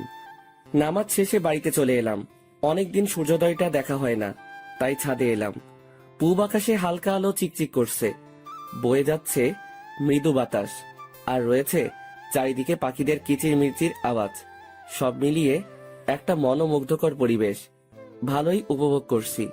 হঠাৎ পিছনে কারো উপস্থিতি টের পেলাম। পিছনে তাকিয়ে দেখি আর কেউ নয়, ঈশিতা আমার পিছনে দাঁড়িয়েছিল। আমি ওর থেকে মুখ ফিরিয়ে নিলাম। আগের ন্যায় সামনের দিকে তাকিয়ে রইলাম। ঈশিতা কিছু বলবে মনে হচ্ছে, কিন্তু কিছু না বলে আবার কিভাবে চলে গেল। আমিও আর কিছু না বলে নিচে চলে এলাম। এরপর আন্টি ডাক দিলেন নাস্তা করার জন্য। আমি নিচে চলে গেলাম। আঙ্কেল দেখি উপস্থিত আছেন, হয়তো রাতে বাড়ি ফিরলেন। আমি আঙ্কেলের পাশে গিয়ে দাঁড়ালাম। আঙ্কেল হাতের খবরের কাগজটা রেখে আমাকে জড়িয়ে ধরলেন আর কান্না করতে লাগলেন। আমার এই ভুবনে আব্বু আম্মু নেই, কিন্তু আঙ্কেল আন্টি এখন আমার আব্বু আম্মু। আমিও আঙ্কেলকে জড়িয়ে ধরে কান্না করতে লাগলাম। ওনারা না থাকলে হয়তো আমাকে একটা অস্তিত্বহীন জীবন যাপন করতে হতো। এইভাবে চলে আসলি, আমাদেরকে তো অন্তত একবার জানাতে পারতে। ভাবলাম সারপ্রাইজ দিব। কেমন হলো সারপ্রাইজটা?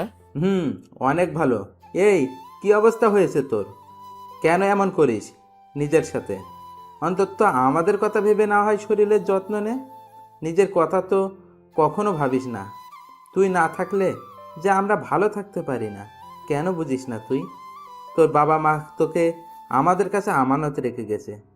তোর কিছু হলে ওরা যে কষ্ট পাবে জানিস। আমি কখনো তোর আব্বুকে কষ্ট থাকতে দিতে চাই না, সব সময় হাসি খুশি দেখতে চাইতাম। আঙ্কেল, এখন থেকে তোমার সব কথা মেনে চলবো। এখন সবাই নাস্তা করতে বসো, আর তোর সাথে যেই মেয়েটা এসেছে ওকে ডেকে নিয়ে আয়, আমরা সবাই একসাথে নাস্তা করব। আমি গিয়ে অর্পাকে নিয়ে আসলাম। ঈশিতা আগে থেকেই হাজির আছে। অর্পাকে আঙ্কেলের সাথে পরিচয় করিয়ে দিলাম। তারপর সবাই মিলে নাস্তা করতে লাগলাম। আঙ্কেল, আমি আজকে থেকে অফিসে যেতে চাই। এত তাড়াতাড়ি কেন? কয়েকটা দিন রেস্ট নে, এমনিতে অনেক দিন পর এসেছিস, সবার সাথে একটু সময় কাটা। না আঙ্কেল, বাড়িতে বসে থাকতে ভালো লাগে না। আচ্ছা বাবা, তুই যা ভালো বুঝিস কর। Thank you uncle. রুমে এসে অফিসে যাওয়ার জন্য রেডি হচ্ছি। ওই সময় অর্পা আমার রুমে এসে হাজির। কিছু বলবে নাকি? আসলে আমার না একা একা বাড়িতে ভালো লাগবে না, যদি তোমার সাথে নিয়ে যেতে। আচ্ছা, সমস্যা নাই, তুমি গিয়ে তৈরি হয়ে নাও, আমরা খুব তাড়াতাড়ি বের হব। ঠিক আছে। অর্পা চলে গেল আর আমি আবার তৈরি হতে ব্যস্ত আছি। এরপর তৈরি হয়ে গাড়িতে অর্পার জন্য অপেক্ষা করতেছি। এরপর অর্পা আসলো, আমি গাড়ি চালাতে শুরু করলাম। এরপর আমরা চলে এলাম অফিসে। আমি গিয়ে বসের কেবিনে বসলাম, অর্পাকে আমার সাথে নিয়ে আসলাম। এরপর আমি পিয়নকে দিয়ে রাকিবকে আমার কেবিনে ডেকে নিয়ে আসলাম।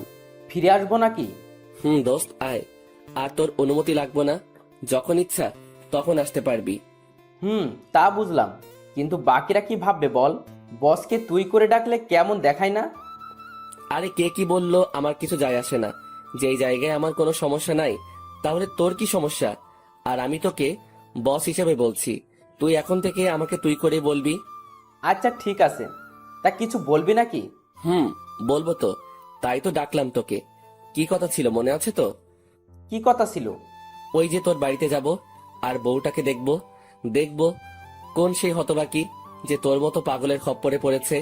রাকিব মুচকি এসে বলল, সমস্যা কি? তুই বললে এখনই চল, আর দেখে নিস কে আমার খপ্পরে পড়েছে। আরে এখন না, দুপুরে লাঞ্চ টাইমে যাব। এখন তো অফিসে অনেক কাজ আছে। আর পরিচয় হয়ে নে, ও হচ্ছে অর্পা, আমার সাথে বিদেশে আমার কলিগ ছিল। আর অর্পা, ও হচ্ছে আমার ফ্রেন্ড রাকিব। তোমাকে তো ওর কথা বলছি। হাউ ফানি দোস্ত, যার দেশে এত বড় একটা অফিস আছে সে কিনা অন্য একটা অফিসে কাজ করছে। হ্যালো, কেমন আছেন? হাই, আলহামদুলিল্লাহ ভালো আছি ভাইয়া। আপনি কেমন আছেন ভাইয়া? আলহামদুলিল্লাহ ভালো।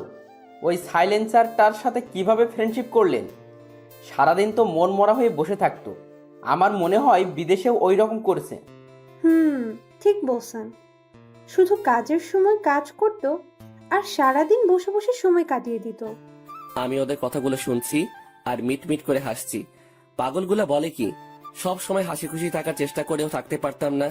কেন জানি কিসের একটা শূন্যতা অনুভব হতো। এরপর রাকিব চলে যায়, আমি বসে বসে কাজ করতে লাগলাম আর অর্পা বসে বসে ফ্রি ফায়ার খেলতে লাগলো। বুঝি না মেয়েটা এই গেমটা কেমনে খেলা শিখলো, আমার থেকেও ভালো খেলতে পারে। তাই তো সবসময় আমার স্কোয়াডে রাখি। কাজ করতে করতে দুপুরের খাবার সময় হয়ে গেল, কিন্তু আমি এখনো কাজ করতে লাগলাম। অনেক কাজ পড়ে আছে। কিরে চল, আর কতক্ষণ অপেক্ষা করব? আমার কিন্তু ভীষণ খিদা লাগছে। কাজ এখন বন্ধ রাখ। ওই বেটা পেটুক, সবসময় খাই খাই করিস কেন? একটু অপেক্ষা কর, আমি কাজগুলো সেরে ফেলি। আচ্ছা তুই তাড়াতাড়ি কর, আমি আমার ডেস্কে আসি। কাজ শেষ হইলে আমার ডেকে নিস। এরপর রাকিব চলে গেল, আমি কাজে মনোযোগ দিলাম। প্রায় 15 মিনিট পর কাজ শেষ হয়ে এসেছে।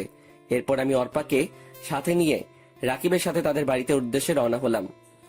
আমি আর রাকিব কথা বলতে বলতে যেতে লাগলাম। প্রায় কিছু সময় রাকিবের বাড়িতে চলে এলাম। বাড়িটা আমার আগে থেকে চেনা। এরপর আমরা গাড়ি থেকে নেমে গাড়িটা পার্ক করিয়ে নিলাম। রাকিব গিয়ে দরজায় নক করলো। প্রায় কিছু সময় পর দরজা খুলে দিল। ভিতর দিকে তাকিয়ে আমি বড়সড় একটা ধাক্কা খেলাম। ও এখানে কি করে? আরে দিশা, তুমি এখানে? মানে কিভাবে হলো এইসব? রাকিব, তুইও তো কিছু বলিস নাই। ঘরে চল, তারপর সব বলবো। আগে খেয়ে নে, তারপর সবাই বসে কথা বলবো। আর অফিসে এখন দেরি করে গেলেও কিছু হবে না, সব জানতে পারবি। কেন তোকে কিছু বলি নাই? কেন তোর কাছ থেকে এত কিছু লুকিয়ে রাখলাম?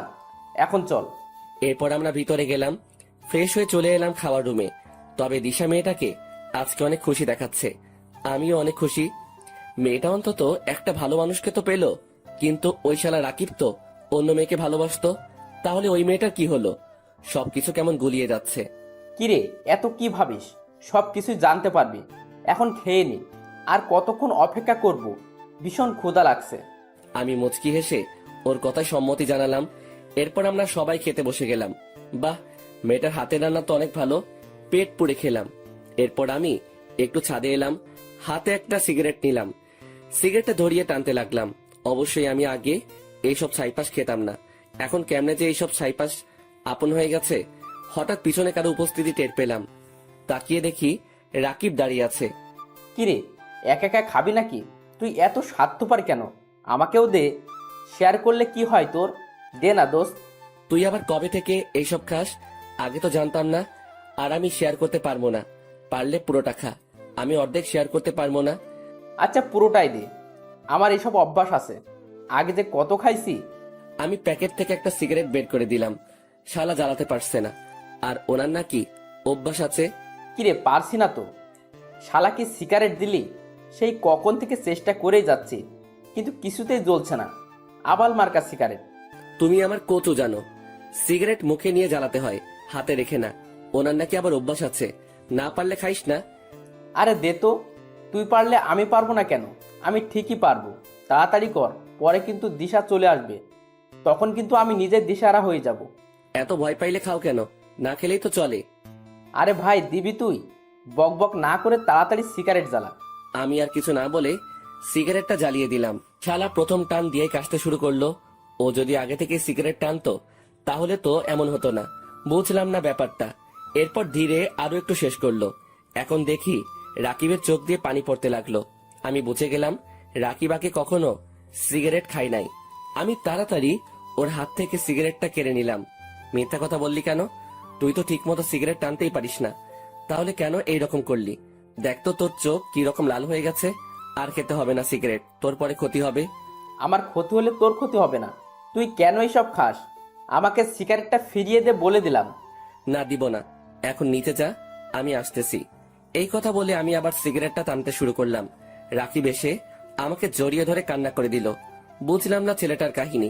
প্রথমত সিগারেট খেতে না পেরেও মিথ্যা বলে আমার থেকে সিগারেট নিল, এখন আবার কান্না করতে লাগলো। কিরে কান্না করিস কেন? কান্না থামা বেটা, কি হয়েছে বল আমাকে। দিশার সাথে ঝগড়া করলো নাকি? চল আমার সাথে, আজকে দিশার খবর আছে। এত বড় সাহস, আমার বন্ধুর সাথে ঝগড়া করে? চল তুই আমার সাথে। দিশা নয়, আমার এই কান্নার কারণ তুই। মানে আমি কি করলাম? কোনো ভুল করলাম নাকি? বল তাহলে, আমি ভুলটা শুধরানোর চেষ্টা করব। তবু তুই কান্না করিস না দোস্ত। অনেক বড় ভুল করছিস। তোকে নিয়ে আমার অনেক চিন্তা হয়, কখন জানি কি হয়ে যায়। তোকে আমার একটা কথা রাখতে হবে, আমার কসম দিয়ে বললাম। আরে চিন্তা করিস কেন, বলবি তো? আর আমি তোর সব কথা রাখবো, শুধু কি করতে হবে বল। তুই সিগারেট খাওয়া ছেড়ে দে দোস্ত। তোকে হারাতে চাই না আমি। যখন এই শহরে আমার কেউ ছিল না, তখন তুই আমার পাশে ছিলি, নিজের ভাইয়ের মতো আমার সাথে চলতি। আমি চাই না তোর কিছু হোক। আমি দিশার চাইতে তোকে বেশি ভালোবাসি দোস্ত। দিশা গেলে ওর মতো আরো অনেক মেয়ে পাবো, কিন্তু তোর মতো বন্ধু পাবো না। আর আমি দিশাকে ভালোবাসি না যে তাও না, আমি দিশাকে অনেক ভালোবাসি, কিন্তু তোর থেকে কম। আর আমি কখনো সিগারেট খাই নাই। সিগারেট ধোয়া আমার নাকে লাগলেই চোখ লাল হয়ে যায়, এরপর চুলকাতে শুরু করে। ভীষণ ভয় পাই সিগারেটের গন্ধটাকে। প্লিজ দোস্ত, এসব খাওয়া ছেড়ে দে। আমি চাই না তোর কিছু হোক, তোকে হারাতে চাই না। আরে পাগল, তুই এত ইমোশনাল কেন? এখন থেকে তোকে কথা দিলাম আর কখনো এইসব খাবো না। এখন কান্না থামা বেটা, মেয়েদের মতো কান্না করতে হবে। আর আমি কোথাও যাব না তোকে ছেড়ে, তবে বাসর ঘর হলে ভিন্ন কথা। আমার কথা শুনে রাকিব আওয়াজ করে হেসে দিল। আমি রাকিবকে হাসানোর জন্যই এই কথা বলেছি। এরপর সিগারেটটা ফেলে দিয়ে রাকিবকে নিয়ে নিচে চলে আসলাম। এরপর দুইজন পাশাপাশি ভালোভাবে ফ্রেশ হয়ে নিলাম, যাতে সিগারেট গন্ধ আমাদের শরীরে না থাকে। এরপর সবাই মিলে ড্রয়িং রুমে বসে পড়লাম। অর্পাও ছিল আমাদের সাথে। রাকিব বলতে শুরু করলো, তুই বিদেশ যাওয়ার 2 দিন আগে আমি অফিসে বসে দিশার ফটোগুলো দেখতেছি। ওই সময় ঈশিতা ম্যাম আমাকে তার কেবিনে যেতে বলল। আমিও চলে গেলাম ম্যামের কেবিনে। যখন ভিতরে গেলাম তখন ঈশিতা ম্যাম আমাকে বলল, রাকিব সাহেব, আপনি অফিস টাইমে কার ফটো দেখতেছেন? মেয়েটাকে? আপনি কিভাবে দেখলেন ম্যাম? আমি সিসি ক্যামেরায় দেখেছি। ভয় নেই, বলেন মেয়েটা আপনার কি হয়? আমি কিছু মাইন্ড করব না। আর আপনি না দাঁড়িয়ে থেকে বসেন, আর এই নেন টিস্যু। এই এসির মধ্যেও ঘামাচ্ছেন কেন? বললাম তো ভয় পেতে হবে না, ফ্রেন্ড হিসেবে বলুন। আসলে আমি ওই মেয়েটাকে ভীষণ ভালোবাসি, কিন্তু কখনো বলে উঠতে পারিনি। আর কখন বলতে পারবো কিনা জানি না। তখন ঈশিতা ম্যাম আমার হাত থেকে মোবাইলটা নিয়ে দিশার ফটোগুলো দেখতে লাগলো। এরপর ঈশিতা ম্যাম বলল, আমি যা ভেবেছিলাম তাই হলো। এই মেয়েটার নাম হলো দিশা, আমার বেস্ট ফ্রেন্ড। অনেক ভালো একটা মেয়ে, কিন্তু আপনি ওর ফটো কোথায় পেলেন আর কিভাবে চিনেন? আমি ফেসবুক থেকে ওর ফটোগুলো পেলাম কাছে, এখন ওর নাম জানতে পারলাম। আর আপনার মেয়ে ওর নামটাও জানতাম। ওর ফেসবুক আইডির নাম ছিল নীল প্রজাপতি।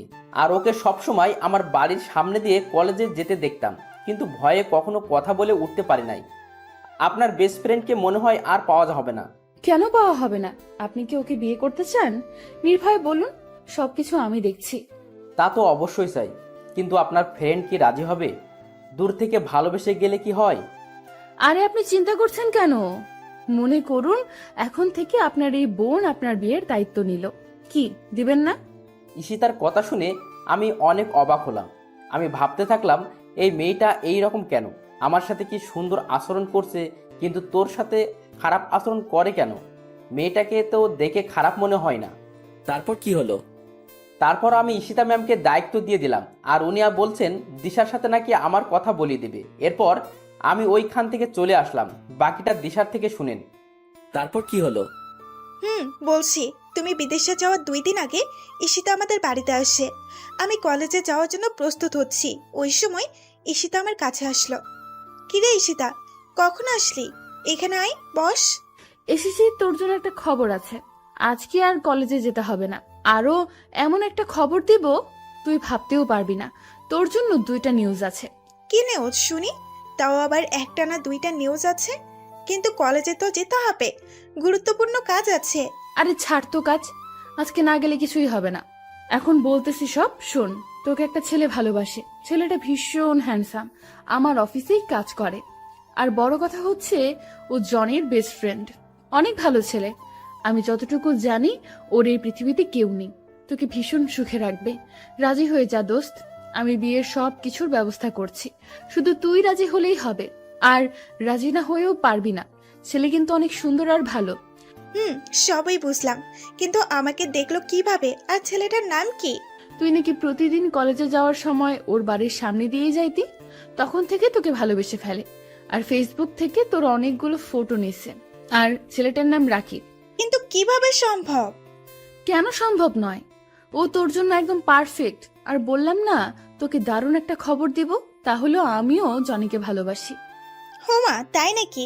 তা কবে থেকে ভালোবাসিস? তাহলে এত এইভাবে অবহেলা করলি কেন? কেন এত অপমান করলি?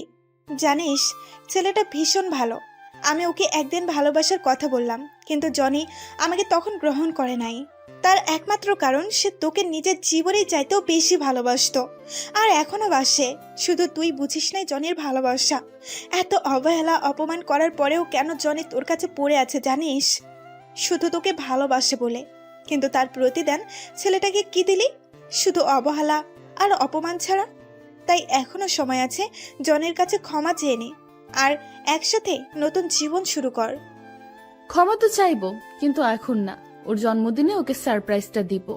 জনির জন্মদিনে আমার ভালোবাসা হবে ওর প্রথম উপহার। সবকিছু ভুলে কাছে টেনে নিব, আর কখনো কষ্ট দিব না। শুধু দিনটার অপেক্ষায় আছি। তাই ভালো হবে। কিন্তু হঠাৎ করে এত পরিবর্তন আসলো কোথা থেকে? কি হয়েছে একটু বলবি প্লিজ? যে তুই কিনা জনের নাম শুনলেই রাগে আগুন হয়ে যেতি, আজ সেই তুই কিভাবে এত বদলে গেলি? নিশ্চয়ই কোনো কারণ আছে।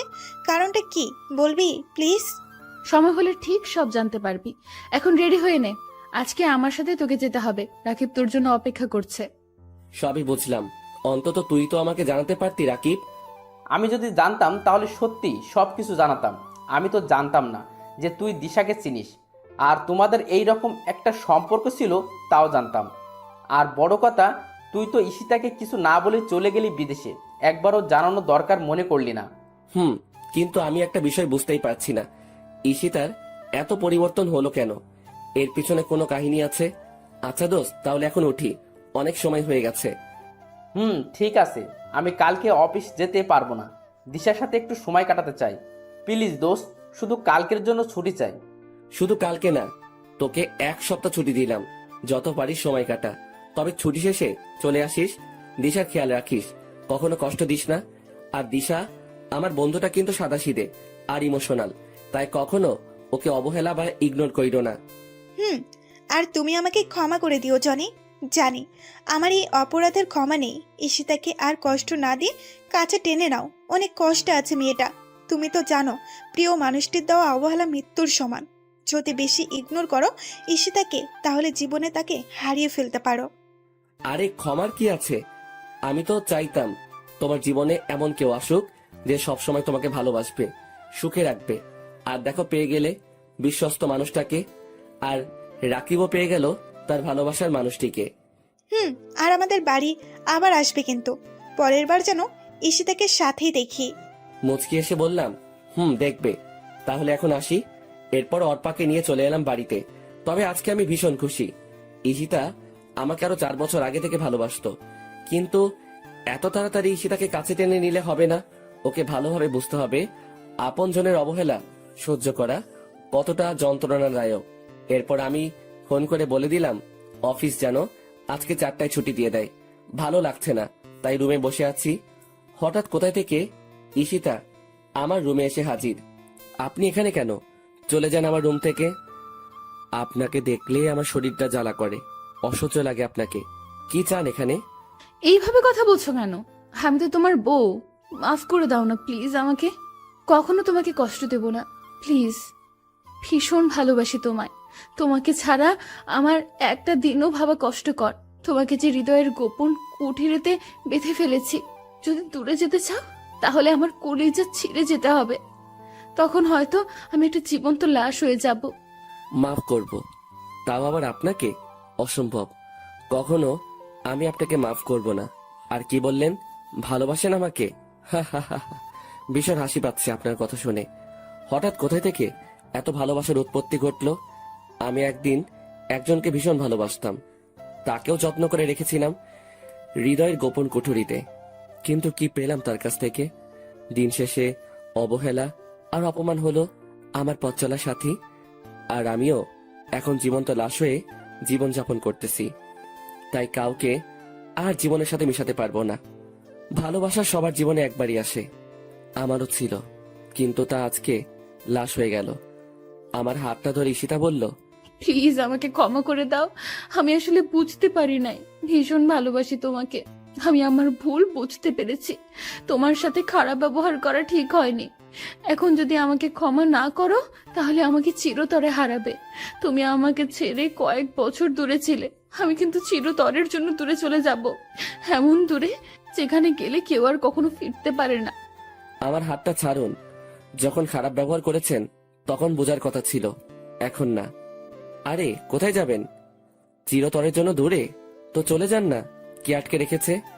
আমার হাত ছাড়ুন। না, আমি তোমার হাত ছাড়বো না। আগে বলো ভালোবাসি। আপনাকে বলছি হাত ছাড়তে। হাত ছাড়ুন, না হয় আমি কিছু একটা করে ফেলবো। যত কিছুই হোক আমি তোমার হাত ছাড়বো না। ছাড়বেন না তো? বললাম তো ছাড়বো না। আমি জোর করে হাতটা ছাড়িয়ে নিয়ে ঠাস ঠাস করে ঈশিতাকে 2টা থাপ্পড় মারলাম। ঈশিতা হয়তো আমার থেকে এইরকম কিছু আশা করে নাই। ওই, তোর সমস্যা কি? আমি তোর মতো মেয়েকে ভালোবাসি না, আমি অর্পাকে ভালোবাসি।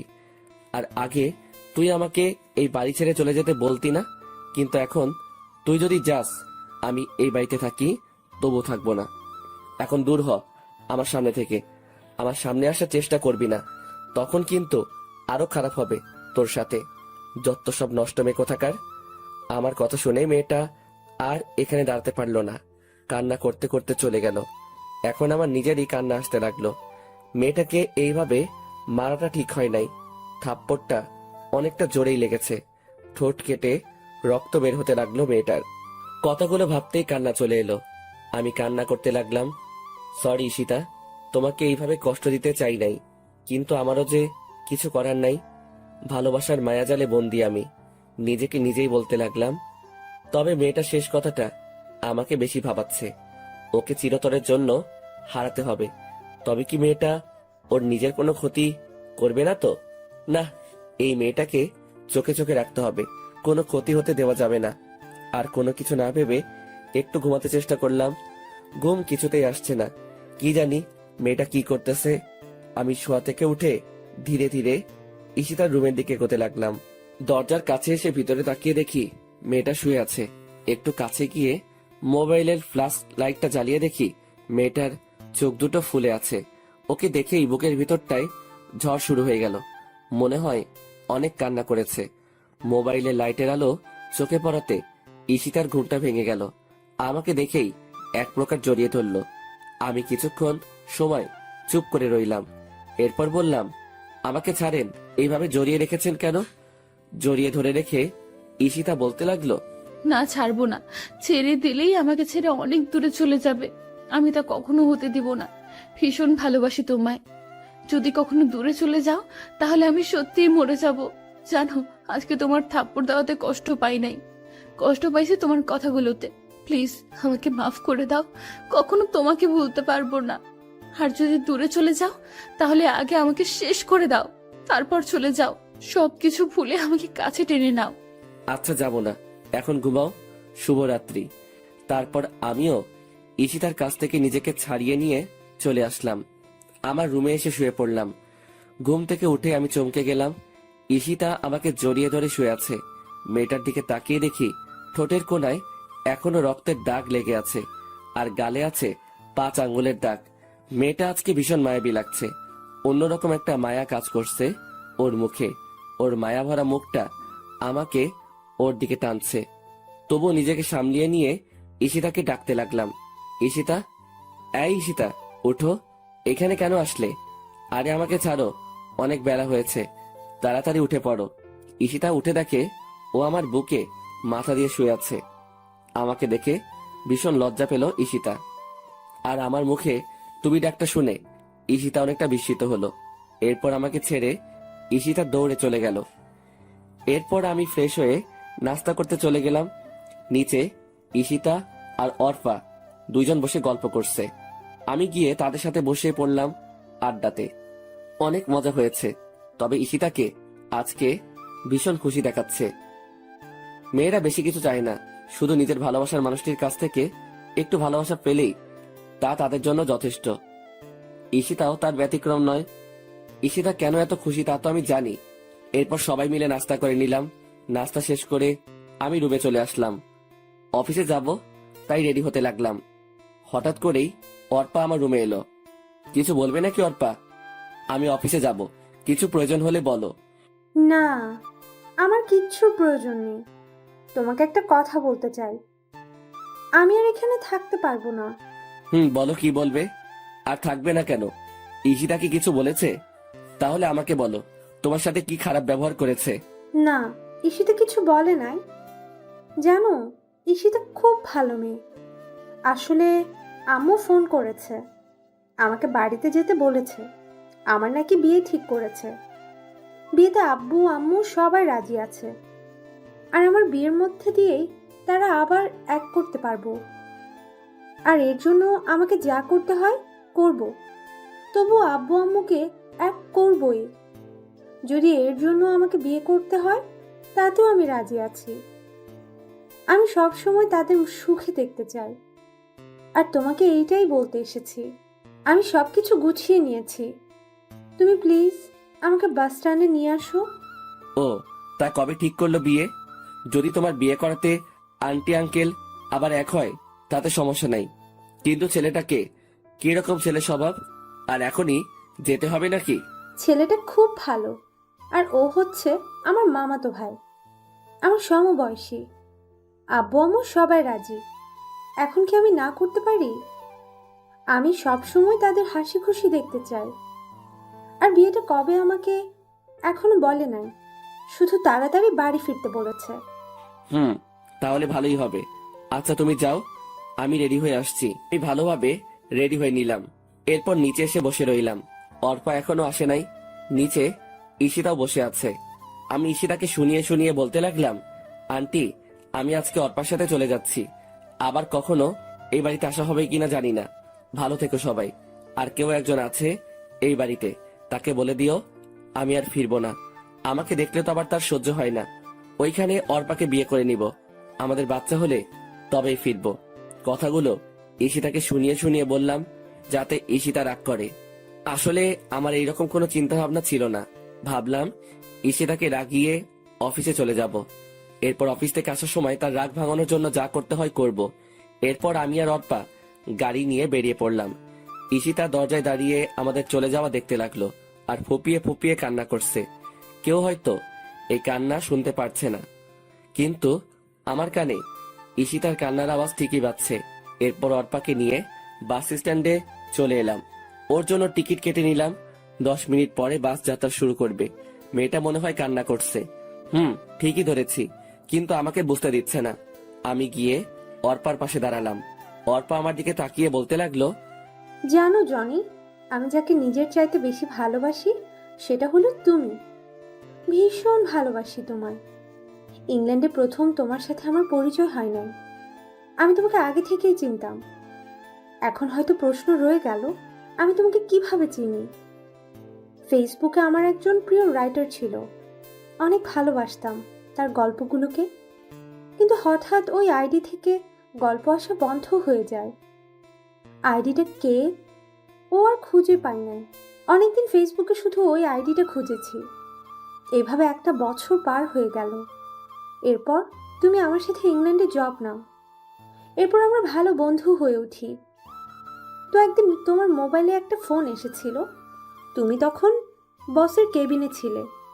আমি ফোনটা রিসিভ করার আগেই কেটে যাই। তা আমি তোমার মোবাইলে ফেসবুক দেখতে পেলাম।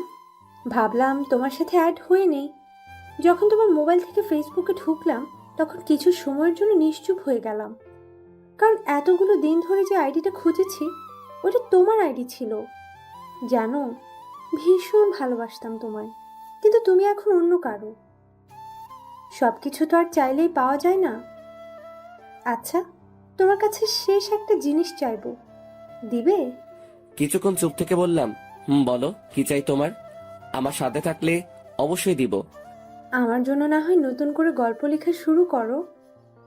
তোমার পাশে থাকতে পারবো না জানি, তবে তোমার গল্পগুলো আমার কাছে স্মৃতি হিসেবে রয়ে যাবে। প্লিজ জনি, আমার শেষ ইচ্ছেটা পূর্ণ করো। আবার লিখবো গল্প, শুধু আমার বন্ধুটার জন্যই নতুন করে সবকিছু শুরু। তোমাকে ভীষণ মিস করবো অর্পা। আর কান্না করছো কেন? আমি তো সবসময় তোমার পাশেই আছি বন্ধু হিসেবে। নিয়তি চাইলে আবার দেখা হবে আমাদের। আর আমার সাথে যোগাযোগ রাখবা কিন্তু। জামাইকে পেয়ে আমাকে আবার ভুলে যেও না। আমার কথাগুলো শুনে আবেগের বশে আমাকে জড়িয়ে ধরলো অর্পা, আর কান্নার গতি আরো বাড়িয়ে দিল। আর আশেপাশের সবাই আমাদেরকে দেখতে লাগলো। এই অর্পা কি করছো? সবাই দেখছে তো, এখন ছাড়ো আমাকে। সবাই কি ভাববে? আমি আর তুমি বিষয়টা স্বাভাবিকভাবে নিলেও অন্যরা কিন্তু স্বাভাবিকভাবে নিবে না। আর তোমার বাস চলে এসেছে। আমাকে ছেড়ে দিয়ে মেয়েটা কান্না করতে করতে বাসে উঠে গেল এবং এমন সময় তার নিয়মে চলতে শুরু করলো। তার সাথে অর্পাও আমার থেকে দূরে সরে যেতে লাগলো। চোখের নিমিষে অনেক দূরে চলে গেল একজন প্রিয় মানুষ। শুধু ভালোবাসার মানুষই প্রিয় না, কিছু কিছু বন্ধু থাকে তার থেকে বেশি প্রিয়। আমি একটা দীর্ঘশ্বাস ফেলে ওইখান থেকে অফিসে চলে আসলাম। অফিসে কিছুতেই মন বসছে না। রাকিবও ছুটিতে আছে। রাকিব থাকলে মজা করা যেত। এইদিকে ঈশিতাকে তো রাগিয়ে চলে এলাম। মেয়েটা এখন কি করছে কে জানে। কোনো মতে দিনটা অফিসে কাটিয়ে দিলাম। সন্ধ্যার সময় বাড়ি ফেরার পথে ঈশিতার জন্য একগুচ্ছ গোলাপ ফুল আর অনেকগুলো ডেইরি মিল্ক নিলাম। গোলাপ আর চকলেট ঈশিতার অনেক প্রিয়, তাই রাগ ভাঙানোর জন্য এইগুলো নিয়ে নিলাম। এরপর আমি বাসায় চলে এলাম, কিন্তু অবাক করার বিষয় পুরো বাড়ি অন্ধকার। তাই আমি ধীরে ধীরে বাড়িতে ঢুকলাম। এরপর ঘরের বাতিগুলো চালু করলাম। কি ব্যাপার, বাড়িতে কাউকে দেখতে পাচ্ছি না। কোথায় গেল সবাই? আন্টি আঙ্কেলের রুমে গিয়ে তারা নেই, তাই আমি ঈশিতার রুমে গেলাম। রুমটা অন্ধকারে ছেয়ে আছে। এই অন্ধকার যেন আমাকে কিছু একটা ইঙ্গিত দিচ্ছে। আমি ঈশিতার রুমের বাতি দিলাম, কিন্তু ঈশিতাকেও দেখতে পাচ্ছি না। আজকে হলোটা কি? সবাই কোথায় গেল? হঠাৎ আমার চোখ গেল ঈশিতার রুমের টেবিলের উপরে রাখা একটা কাগজে। কিছু একটা লেখা আছে মনে হচ্ছে। আমি কাগজটা হাতে নিয়ে পড়া শুরু করলাম। প্রিয় জনি, চিঠিটা যখন পাবে তখন হয়তো আমি চলে যাব অনেক দূরে। এখন আর কেউ তোমার ভালোবাসা পাওয়ার জন্য বসে থাকবে না, কেউ আর তোমাকে ডিস্টার্ব করবে না। একটা কথা কি জানো, কথায় আছে মানুষ দাঁত থাকতে দাঁতের মর্ম বোঝে না। ঠিক তেমনি তুমি থাকতে তোমার ভালোবাসা আমি উপলব্ধি করতে পারি নাই। জানো, যখন তুমি একা বাড়ি ছেড়ে চলে গেছো তখন তেমন কষ্ট পাই নাই। কষ্ট পাইছি যখন তুমি আমাকে শুনিয়ে শুনিয়ে অর্পার সাথে চলে যাওয়ার কথা বলছো। জানো, এই দিনটাই আমার জীবনের সবচেয়ে খারাপ দিন ছিল। তোমাকে অবহেলা করতে গিয়ে কখন যে ভালোবেসে ফেলেছি নিজের অজান্তে, তা ঠিক আমি নিজেই জানি না। এখন তুমি হয়তো ভাববে যে মেয়েটা তোমাকে এত অবহেলা আর অপমান করতো, সে আবার ভালোবাসে কিভাবে। তাহলে শোনো, তুমি যখন বিদেশ যাবে তার একদিন আগে আমি একটা খবর পাই। হয়তো ভাববে কি এমন খবর। আসলে ওই দিন যে আমি পার্টিতে ড্রিঙ্ক করে মাতাল হয়ে যাওয়াতে যে ছেলেটা আমার দুর্বলতার সুযোগ নিতে চেয়েছিল, তার সাথেই আমার পথে দেখা হয়। মনে আছে তোমার? আমি ঠিক ওই 4 বছর আগের কথা বলছি। তখন আমি ছেলেটার থেকে সব সত্যি জানতে পারি, আর আমার জন্যই তুমি আমার ইচ্ছেটা পূরণ করলে। আসলে আমি ঘোরের মধ্যে থাকায় কিছুই বুঝতে পারি নাই। আমি ভাবলাম তুমি আমার সাথে মিথ্যে কথা বলে আমার সবকিছু কেড়ে নিতে চেয়েছো, এরপর যখন তুমি বাড়ি ছেড়ে চলে যাও, ওই দিন তেমন কষ্ট পাইনি, কারণ তখন তুমি কোনো মেয়ের সাথে চলে যাচ্ছ না। কিন্তু আজকে অনেক কষ্ট পাইছি। আজকে তো অর্পার সাথে চলে যাচ্ছ। এখন হয়তো ভাববে এত কথা বলার মানেটা কি। একটা মানে অবশ্যই আছে, আর তা হলো আমি তোমার থেকে চলে যাচ্ছি অনেক দূরে। আমি বিষ খেয়েছি। এই দেখো, একদম কান্না করবে না। অর্পা মেয়েটা খুব ভালো, তোমার ভালো খেয়াল রাখতে পারবে। আমাকে যদি ভালোবেসে থাকো তাহলে কখনো নিজেকে কষ্ট দেবে না, সব সময় হাসি খুশি থাকার চেষ্টা করবে, আব্বু আম্মুর খেয়াল রাখবে আর নিজের প্রতি যত্ন নেবে। ইতি, তোমার ঈশিতা। চিঠিটা পড়ার পর যেন একটা ঘোরের মাঝে ছিলাম। সবকিছু যেন মাথার উপর দিয়ে চলে গেল। চোখ থেকে টপ টপ পানি ঝরতে লাগলো। চোখের পানিগুলো চিঠিতে পড়াতে চিঠিটা ভিজে ছিঁড়ে গেল। আমি বসে পড়লাম খাটে। সবকিছু এখনো জল্পনা, সবকিছু এখনো কল্পনা মনে হচ্ছে। মনে হয় আমি স্বপ্ন দেখছি। কেন এমন করলে ঈশিতা? এতগুলো দিন অপেক্ষা করলে আমার জন্য, আর শুধু আজকের দিনটা অপেক্ষা করলে কি হতো? আসলে তুমি আমাকে কখনো ভালোবাসো নাই। যদি ভালোবাসতে তাহলে আমাকে ছেড়ে যেতে না। আসলে কি জানো ঈশিতা, সত্যিকারের ভালোবাসাগুলো খুবই অসহায়। শুরু হয় যদিও সুখের মাঝে, কিন্তু শেষটা হয় দুঃখের। ভালোবাসি তোমায় ঈশিতা, খুব ভালোবাসি। এইভাবে একা করে না গেলেও পারতে। কথাগুলো বলতেছি, এমন সময় মাথাটা ঘুরে উঠল। চোখ দুটো ঝাপসা হয়ে আসছে। মনে হয় আর কিছুক্ষণ পরই চিরতরে চোখ দুটো বন্ধ হয়ে যাবে। এরপর কি হলো ঠিক মনে নেই। এরপর নিজেকে আবিষ্কার করলাম হাসপাতালে। চোখগুলো ঠিক মতো খুলতে পারছি না। ধীরে ধীরে চোখ খুললাম, কিন্তু কাউকে দেখতে পাচ্ছি না। এরপর একজন ডাক্তার আসলেন। অভিনন্দন। আমি একটু ভ্রু কুঁচকে ডাক্তারের দিকে তাকালাম। ও, আপনি তো জানেন না। অভিনন্দন এই কারণেই দিলাম, আজকে 47 দিন পর গোমা থেকে ফিরে আসলেন। আপনাকে 50 দিনের সময় দেওয়া হয়েছিল। যদি 50 দিন পর গোমা থেকে না ফিরতেন তাহলে আর কখনো ফেরানো হতো না। আপনার ভাগ্য ভালো ছিল আর আল্লাহ তাআলার সহায় ছিলেন। সবই বুঝলাম, কিন্তু আমার বাড়ির সবাই কোথায়? হঠাৎ করে মাথাটা চক্কর দিয়ে উঠল। পরক্ষণেই আগের সব কথা মনে পড়ে গেল। আচ্ছা ডাক্তার, কেউ আসে নাই আমার খবর নিতে? ছিল তো। আপনার সমবয়সী একজন মেয়ে ছিল, প্রতিদিন আসতো আপনাকে দেখতে, আর ঘন্টার পর ঘন্টা দাঁড়িয়ে থাকতো আপনার বেডের পাশে আর কান্না করতো। আজকে কি সেই মেয়েটা এসেছে? না, এখনো আসে নাই, তবে প্রতিদিন এই সময়ই আসতো। আজকে কেন দেরি করছে বুঝতে পারছি না। আচ্ছা, এখন আমাকে যেতে হবে। আর হ্যাঁ, আপনার এখন চলাফেরা বারণ। একদম চলাফেরা করার চেষ্টা করবেন না, কারণ আপনি এখনো ঠিক মতো সুস্থ হয়ে ওঠেন নাই। Take care. ধন্যবাদ ডাক্তার। এরপর আমি বেডে শুয়ে রইলাম আর ভাবতে লাগলাম কি থেকে কি হয়ে গেল। কিভাবে নিয়তি আমার সাথে এইভাবে মোড় নিল। নিভে গেছে সব আলো, সব ভালোবাসা। কথাগুলো ভাবতে গিয়ে চোখের পানি জমে গেল। এরপর হঠাৎ কারো উপস্থিতি টের পেলাম। সামনের দিকে তাকাতেই হা করে রইলাম। আমার পৃথিবীতে আবার আলো জ্বলতে শুরু করলো। আমি শুধু চেয়েই আছি। কি হলো মিস্টার, হা করে তাকিয়ে আছেন কেন? ভূত দেখলেন নাকি? তুমি? আমি আমার কিছু না বলে বেড থেকে উঠে যাওয়ার জন্য হাতে যে স্যালাইনের লাইনটা ছিল তার টান দিয়ে খুলে ফেললাম এবং উঠে ঈশিতাকে জড়িয়ে ধরতে গেলাম, কিন্তু আমি সক্ষম হলাম না। ঠিক মতো না হাঁটতে পারায় পড়ে যেতে লাগলাম। ঠিক তখনই ঈশিতা আমাকে ধরে ফেলে। এরপর আমাকে এনে বেডে বসিয়ে দেয় আর ঈশিতাও আমার পাশে বসে।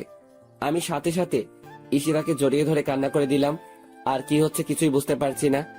ঈশিতাও আমাকে জড়িয়ে ধরলো। হাই পাগল, কান্না করছো কেন? আমি তো এখানেই আছি। এই দেখো, তোমার ঈশিতার কিছুই হয় নাই। তোমার ঈশিতা তোমারই আছে। আমি এক প্রকার কান্না করতে লাগলাম। আরে কান্না করছো কেন?